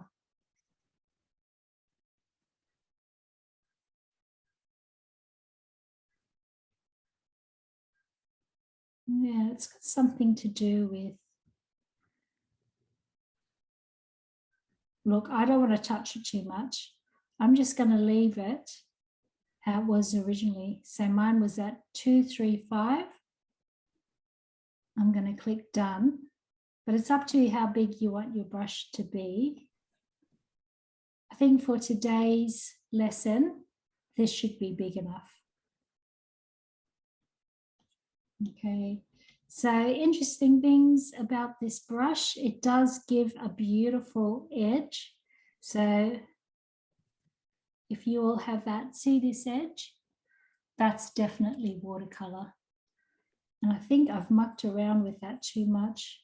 It's a lot darker than I want it to be, but that's okay. If you press really lightly, it takes that edge off. So have a practice of that.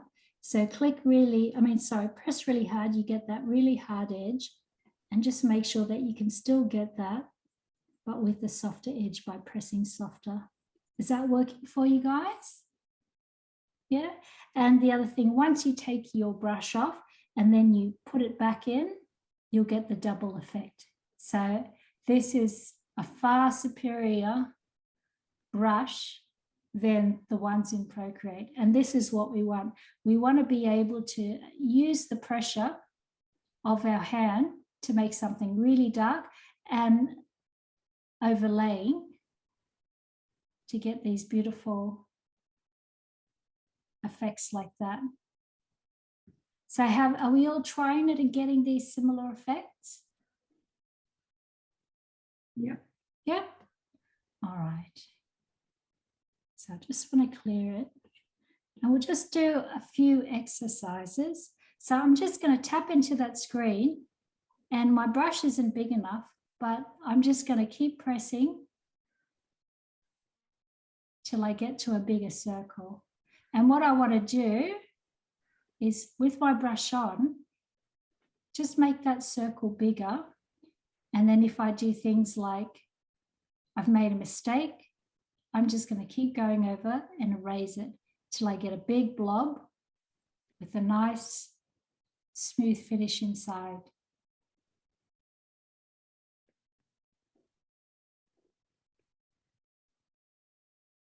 And once you've done that, press in again and do another smaller one in the middle. And again, you want to kind of press in the edges to get that little, see this little ring? So that's caused when you've got watercolor paper, which is really absorbent. Think of it as a paper towel. You dip your water in there and then it all spreads out. So the water and the colored paint spread out to the watercolor. The paint spreads out on the kind of paper towel paper, a bit thicker, but it's very absorbent. And as it dries, and it can't, the water spreads out so much, it can't spread out anymore. And the watercolor actually pulls to the end, and it catches all of that watercolor. So we want to be able to make a mark like that, and doubling up by going in again, puts like a third layer. So once you can do that, anybody have trouble with managing the way they tilt and press their pencil to do that? We're all good? Okay, let's keep that. Or if you've deleted it, doesn't matter. So you want to be able to make that mark with it. I'll add on another layer. And this time, I want you to press really hard and then, keep your pen on the iPad and just blend it. And you want to soften your hand till you get it to nothing, but there is no, none of this edge. The edge is only of where you started it. So see if you can handle using your pen that way.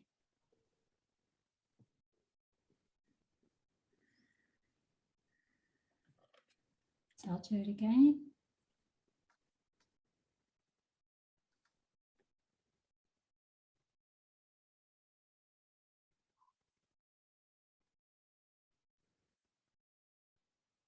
And you should get these lovely gradation marks. So going from something opaque to something light.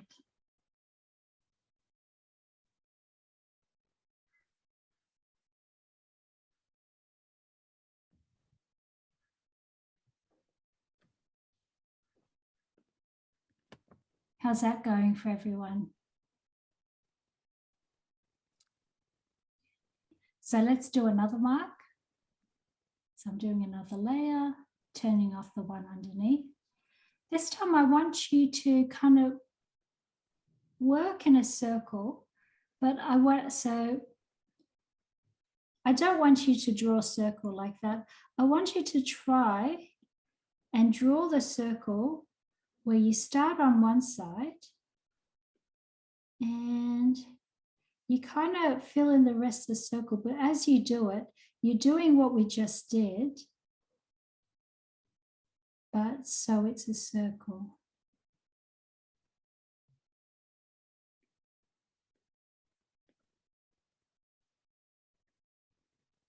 So you're going from dark to light, but it's kind of blended.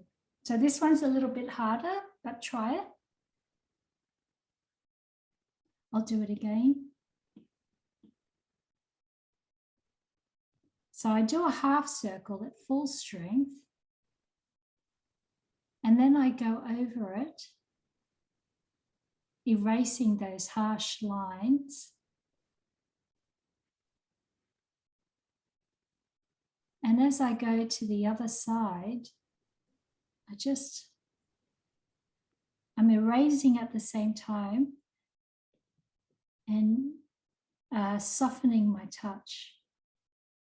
And I complete the other side of it and then keep going and erase those harsh lines until I get to a point where I'm very, very light touch. It doesn't have to be perfect, but if you can get something like that.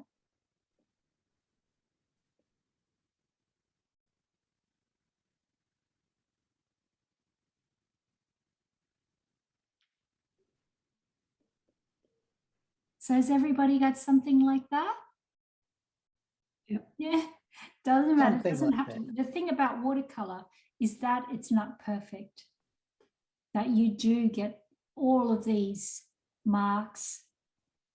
Okay, if you were using straight acrylic paint or straight oil paint, we will try and get perfect. But for watercolor, imperfect is actually what makes it beautiful. So if you've got something like this, let's put a new layer, but we want to see what's underneath. Let's try going over it and doing it again. So what you have there is going to be a little bit darker, but don't finish the circle. Leave that part that you left before, like that inner area. So I'm going to click on my 2 and show you. So here I've made a circle and I've tried to show some depth by making here darker and here lighter. And that was all with the touch of my pencil. And then I've made a new layer because I don't want to wreck it. I'm going to test it out. And here it is. And if I take off the bottom layer, you can see what I've done.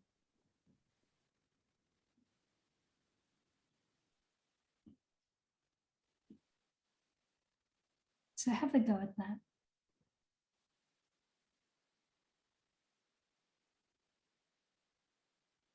And then if you want, try a third layer.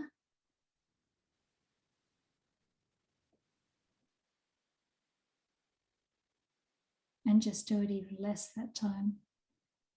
So you've got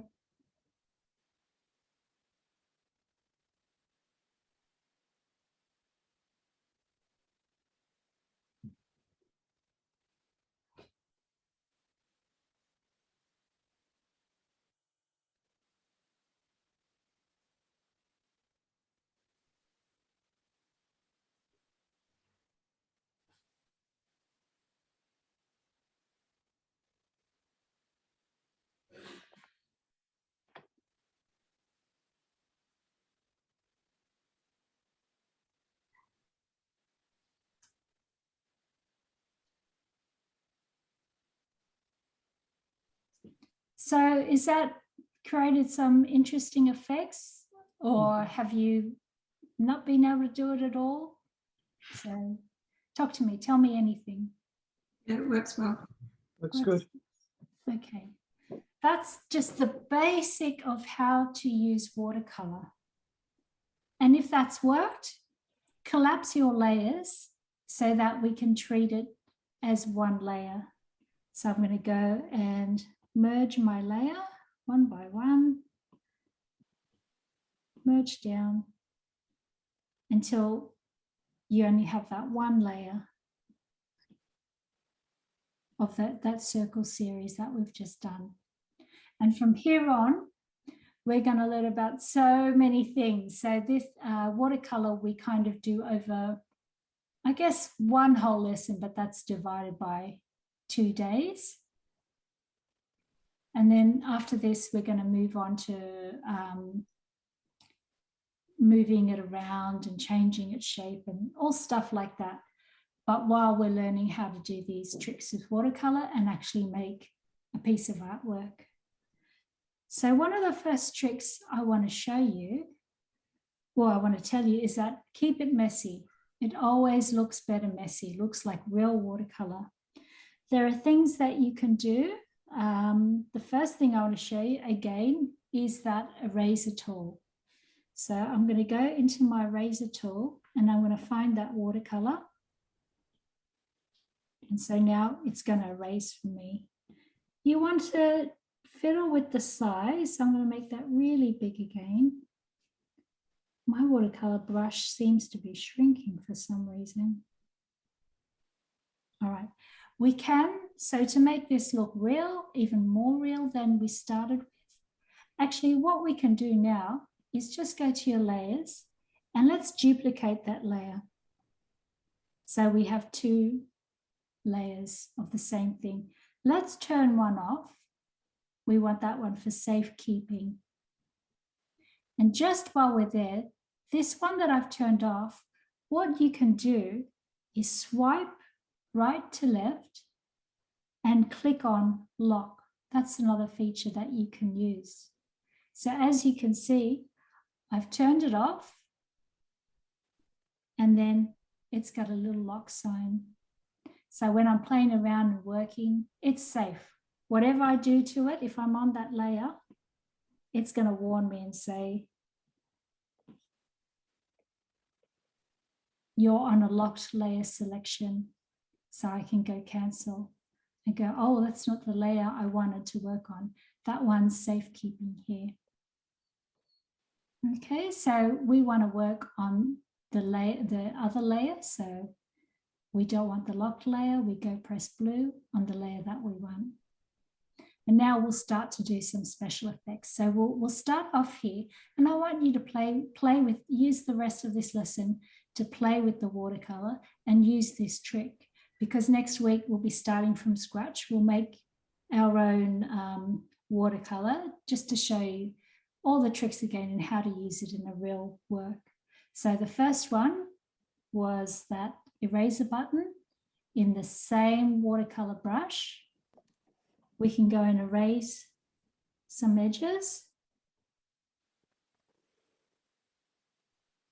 And I wish I could use this brush so it was much bigger.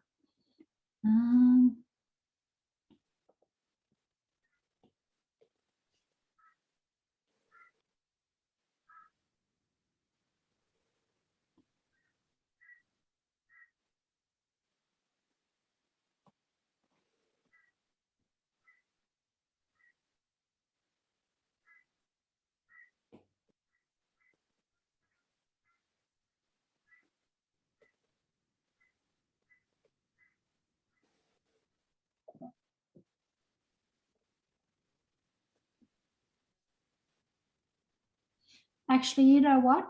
That brush is too small for the tricks I want to show you. I think it's best if we use a smaller piece of paper.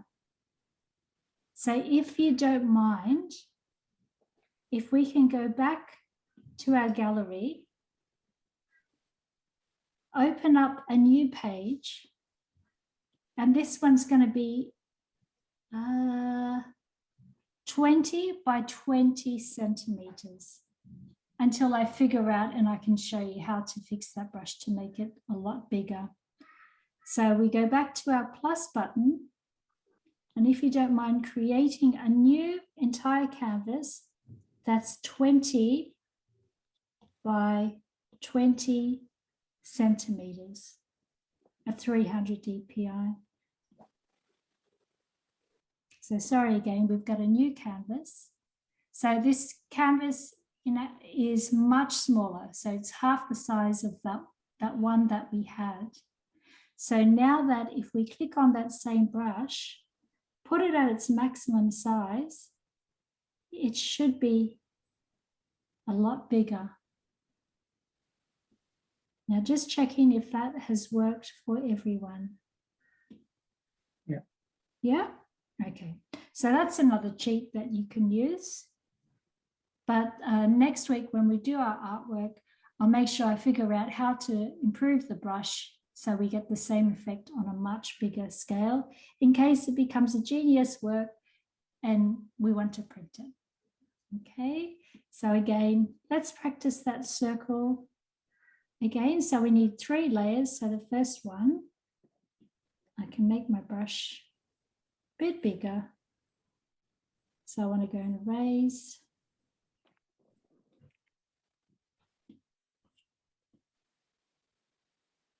Start again. So with the same brush, we want to get some kind of gradation.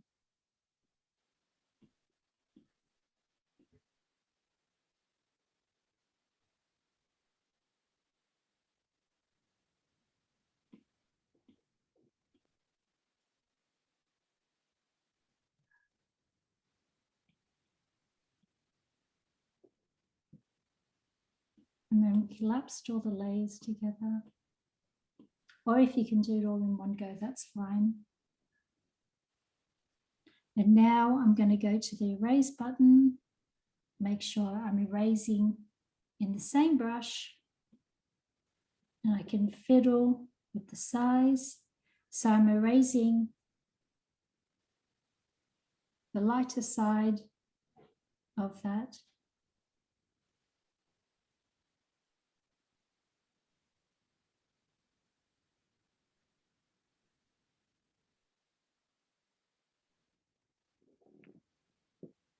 Rose, how do you collapse the layers together?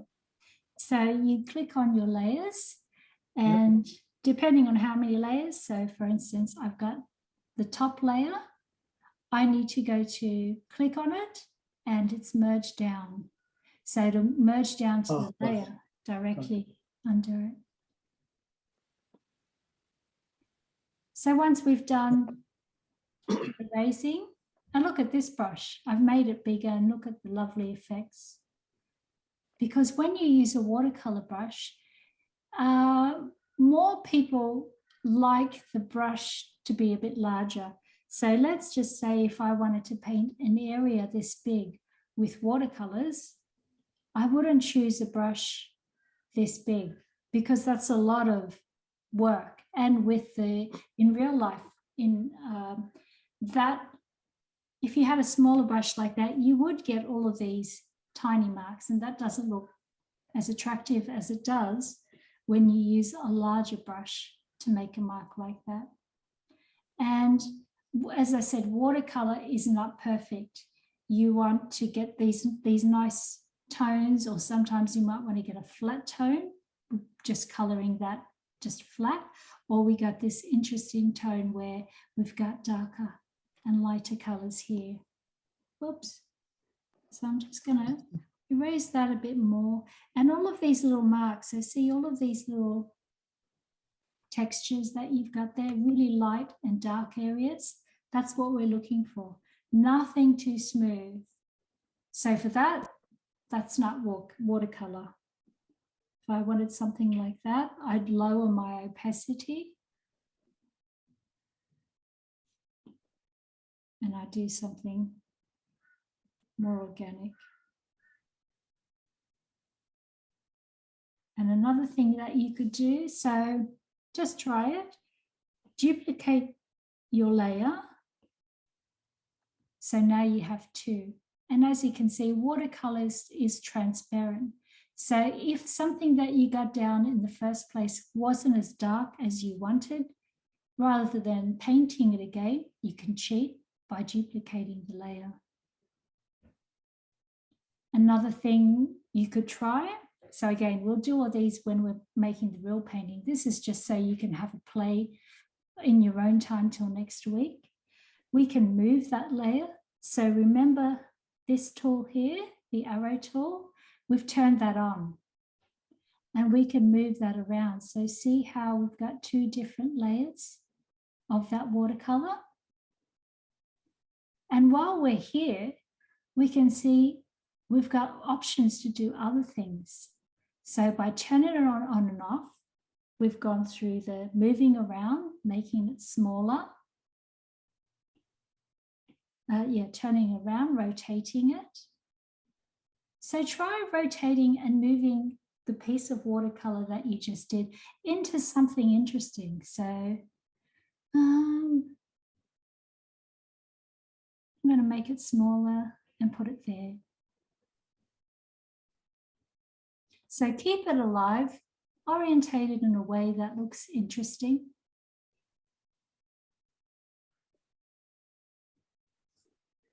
Now, have a look down here. So while that is on, while it's alive, because we've clicked that arrow button and we've got that dotted edge, have a look at down here. So as soon as you press that button, you may not have realized it, but this comes up. And what these are different things or different ways that you can use what you've got here in anything within the box to change. Okay, so let's turn it off. And let's go back to our layers and turn the original layer off that we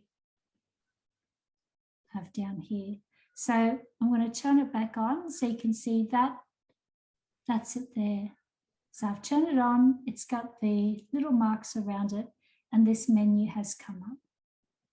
So at the moment, mine says uniform. It should automatically go to uniform. Do all of yours say that? Yeah? You can go to freeform.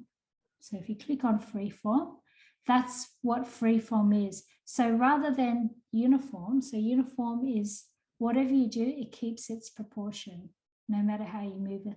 Uniform is you can use these little dots, the blue dots, to change it. So I want to make this longer. So see how it makes it longer from any direction? It changes the proportion. Distort is more for your angles. So can you see how I distort it like this? You can also distort this way, any way that you want. So I'll choose something. Can I just ask a quick question? On my highlighted box, if I click freeform, there was also a yellow opposite the green dot. Yeah. There comes up a yellow dot. Yeah, that's yellow good. Square. What is that dot? It says rotation, but when I do it, the object isn't moving. So I was a bit confused by it. Okay, so you were on freeform. So if I go freeform, yeah, and then if you turn off the select and turn the select back on again, yeah, that one, and now turn it on. See that yellow at opposite the green?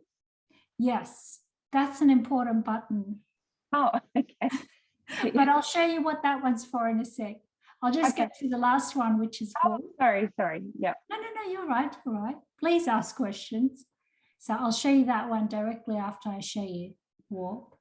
And what warp is, so if you click on that, you have all of these areas to change. So just tap on the area you want. So for instance, this, and see how it moves.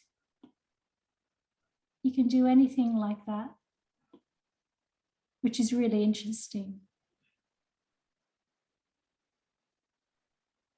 So have a play around with those, and I'll show you what the orange button does. So you can probably see that as you click on each of these, you have different tools that come up. So in warp, you have those blue dots, but you don't have the rotate button. When you click on distort, you only get the green button. Uniform, you should get 2 orange buttons. I'm not sure. Maybe if you turn it on, turn it off. Yeah. Or maybe that happens with everything, actually. No. So I'm pretty sure it's only freeform and uniform. You get this yellow button, which I'll show you in a sec.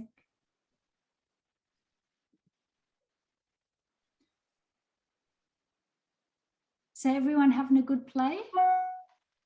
So click on your original so you can see it and see if you can make some nice shapes or just get together like another abstract piece by using what you've got here and changing the shapes with the freeform, uniform, distort and warp button. And while you do that, I'm just going to bring in a picture of a face.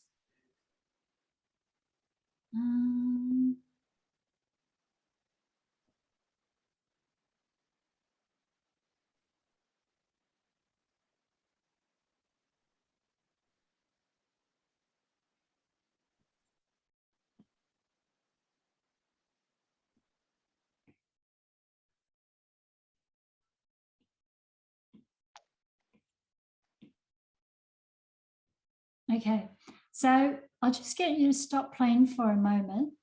So I've just imported a face. I've got the layer on and I'm going to go to the arrow tool. So I can change the shape of it, uniform, distort and stuff like that. And I want to turn this into, let's say, a caricature. I can't say the word, caricature.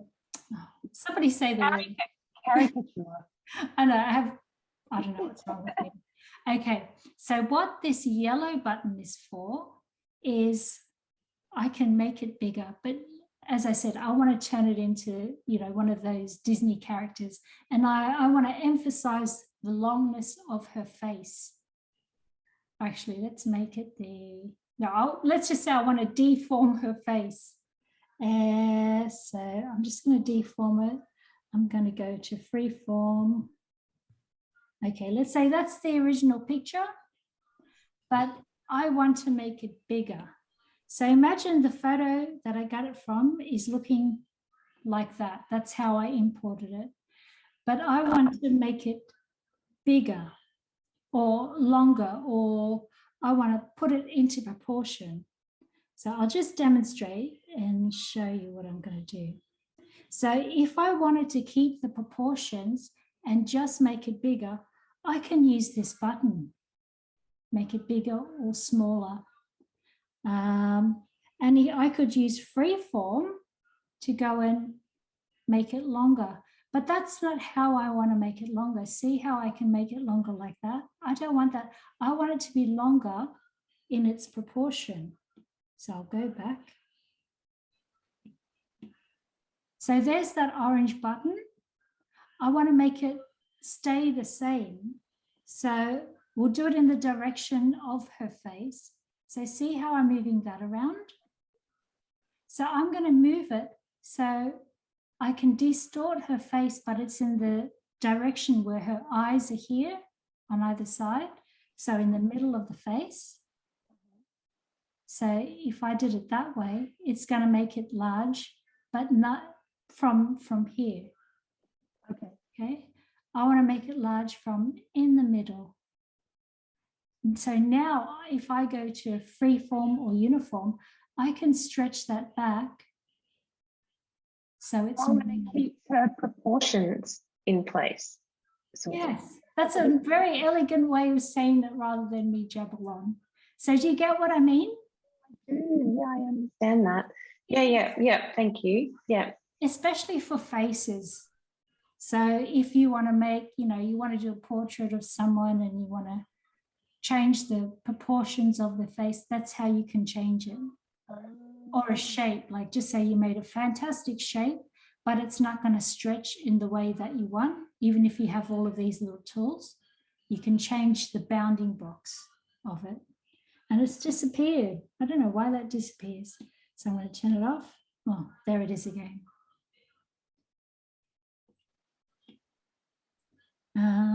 What's the third tool I wanted to show you? So we're playing with these. Okay. And then underneath those tools to change it, you have more tools. So I'll go through them. Snapping, I never use. So what that is, I guess, moving things. So for instance, this is rotate. So if I click on rotate, it's going to rotate. I can also click into one of these boxes. See these boxes? I mean, into one of these dots. It brings up a box. I'm just going to turn the other layer off. Okay, you have rotate. It does it like that. If I'm on rotate and I click on one of the blue squares, see these dimensions come up? So if I don't want to move my hand, I want to be super precise, I can give it the coordinates to how much I want to move it. Oh, where'd that go?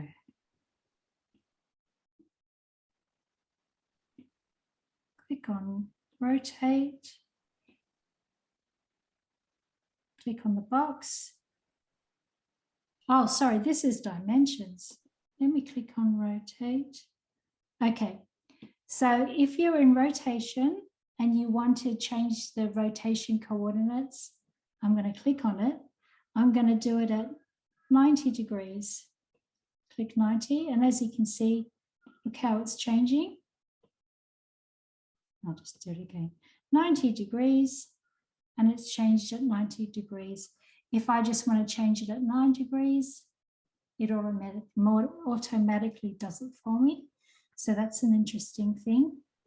Snapping, more graphic designers use this. So snapping will take it to its closest 10, 9 degrees or something like that. And also when you make masks, I mean, when you want to make lines that go to directly to certain angles. So I don't bother with that. So flip horizontal is basically what it is. Flip vertical. We've done rotate.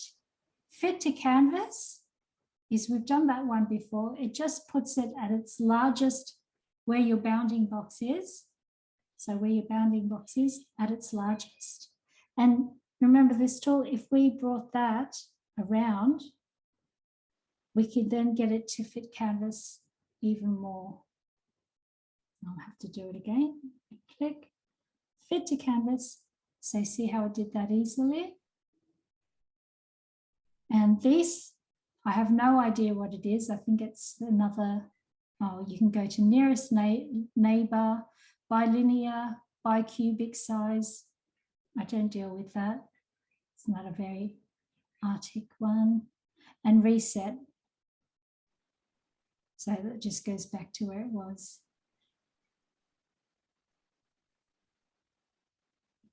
So you got those on video if you want to go over them. So play with it till you get an interesting shape.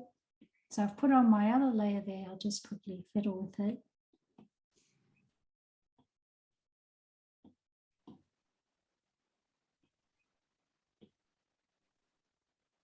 Rose, I missed it. Did you change the size or the properties of the brush? Because when I draw, it's so completely different to yours. I don't know why. What I'll do is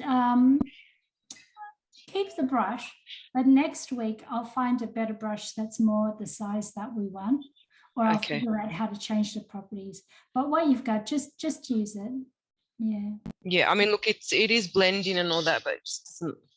Yeah, it doesn't look like mine. That's no, okay. It doesn't. Yeah. At least, well, the brush that you have, it should definitely be that watercolor brush, but we'll get everybody's looking the same next week. So mainly this part of the lesson, I just wanted to show you how to use all these tools and also make an interesting thing, because the last, oh, we still got 5 minutes. The last thing I want to show you is, so we changed the shape with the arrow button. I want to get us started on this magic tool.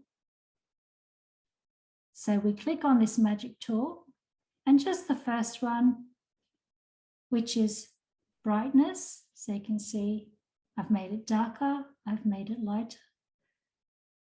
Saturation, which is the brightest that color can be, all the way down to black and white, and hue. So if you have time, just play over those things and, a little bit of that distorting the image with erasing, putting more marks in. But if you could just get at least one layer and change the color. So color is hue. So this is what's here, all of your basic colors.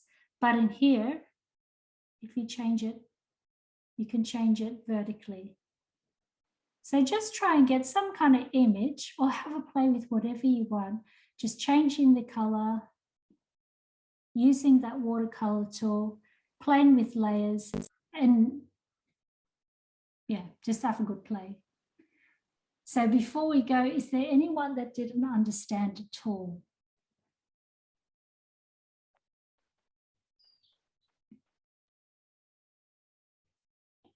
So we're all good? All right. So I've sent you an email. So this is the email. It says lesson 2. On this email, I've sent you things that'll last us a couple of weeks. Okay, so lesson 2, we will, yeah, that's all okay. It's the latest one I've sent you. I sent you another email. Here we go. It's flowers. So this is, we're going to make an illustration next week using one of these flowers. But I want you to bring them into your iPad and have a look at all these blended marks. And I haven't attached an image, but if you could look up on the internet, watercolors or watercolor flowers.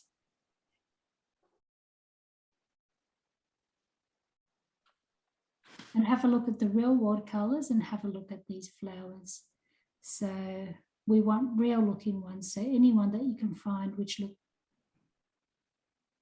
oh, that's a video, particularly messy. So you can see this one here. We want to get it to look like that because that's either a really good Procreate artist or that's someone that's done it for real. And you can tell things that aren't real.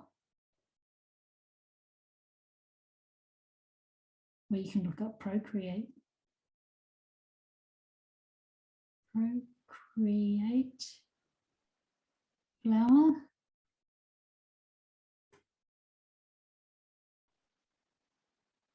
Images.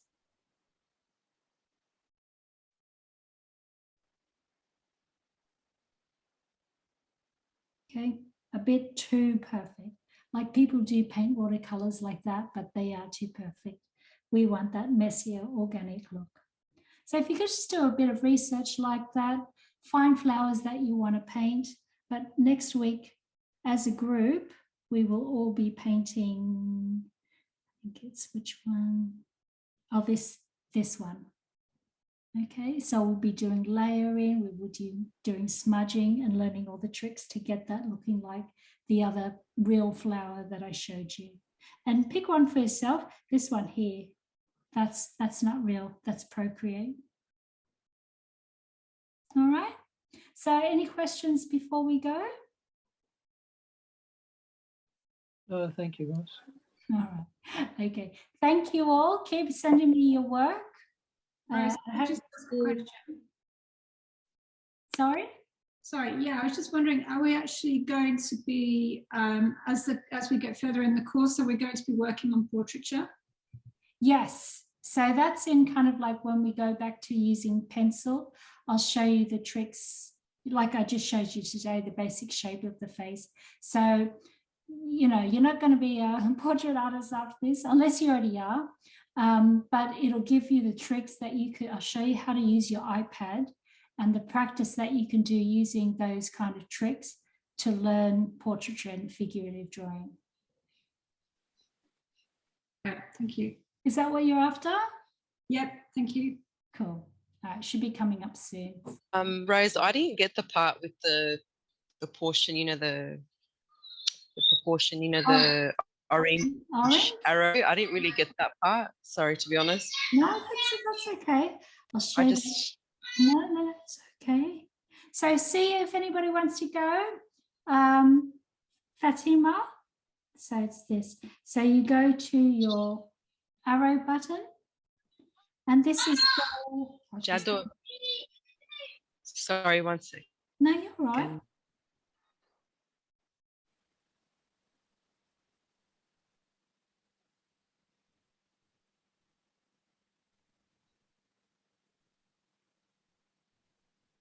Move away from it. You got a boy or girl? I've got a little boy. How old is he? He's 4 years old. Oh, I bet you can't wait till next year. They're nice to have, but I love them young. You do? I love them young. Yeah, I don't like it when they grow up. You know, everything that you're trying to teach them to be like assertive, and it just all backfires in your face. Oh, it does. It's crazy. But even yeah, so you're yeah. I sent mine. Look, I can't wait for him to go to school, but it's gonna be different because we've been 4 years together, 24/7. But obviously every journey we can't wait. But I love them as newborns. Nothing compares.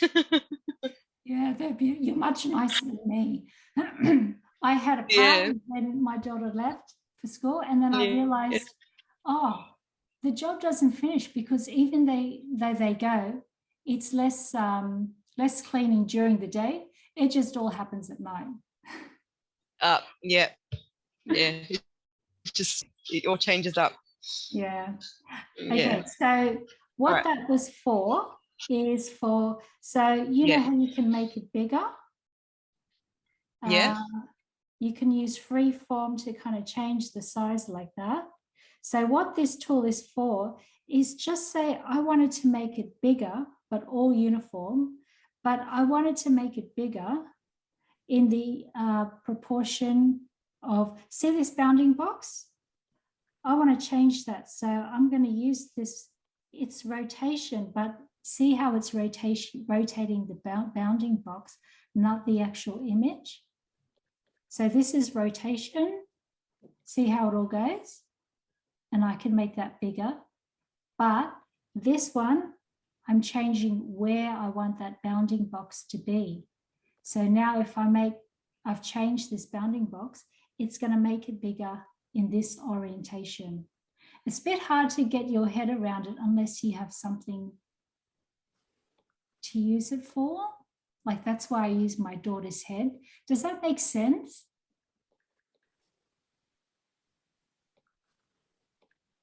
You know how there's a green, the green one's only for 10, and the orange one is to rotate it in proportion. Is that what it means? Well, within this bounding box.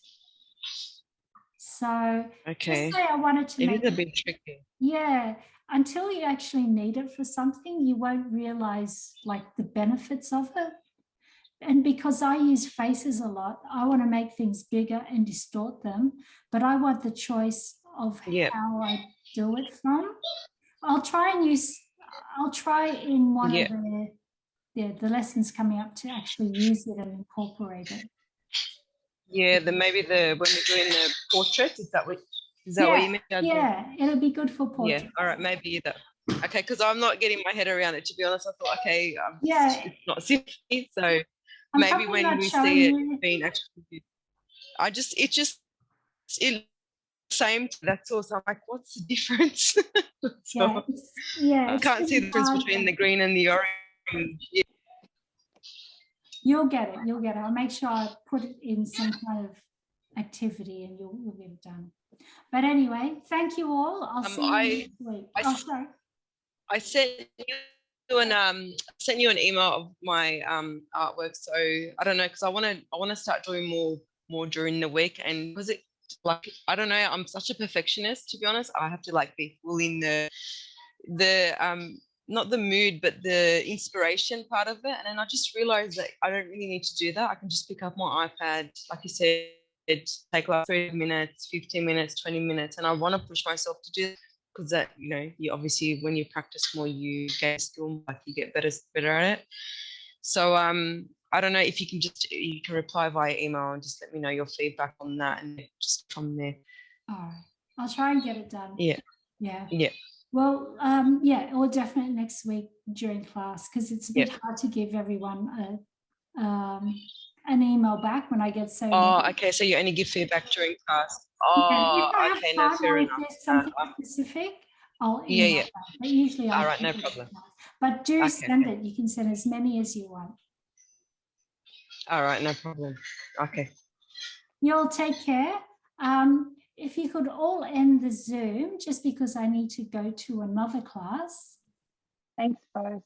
That's all right. Thank you, everyone.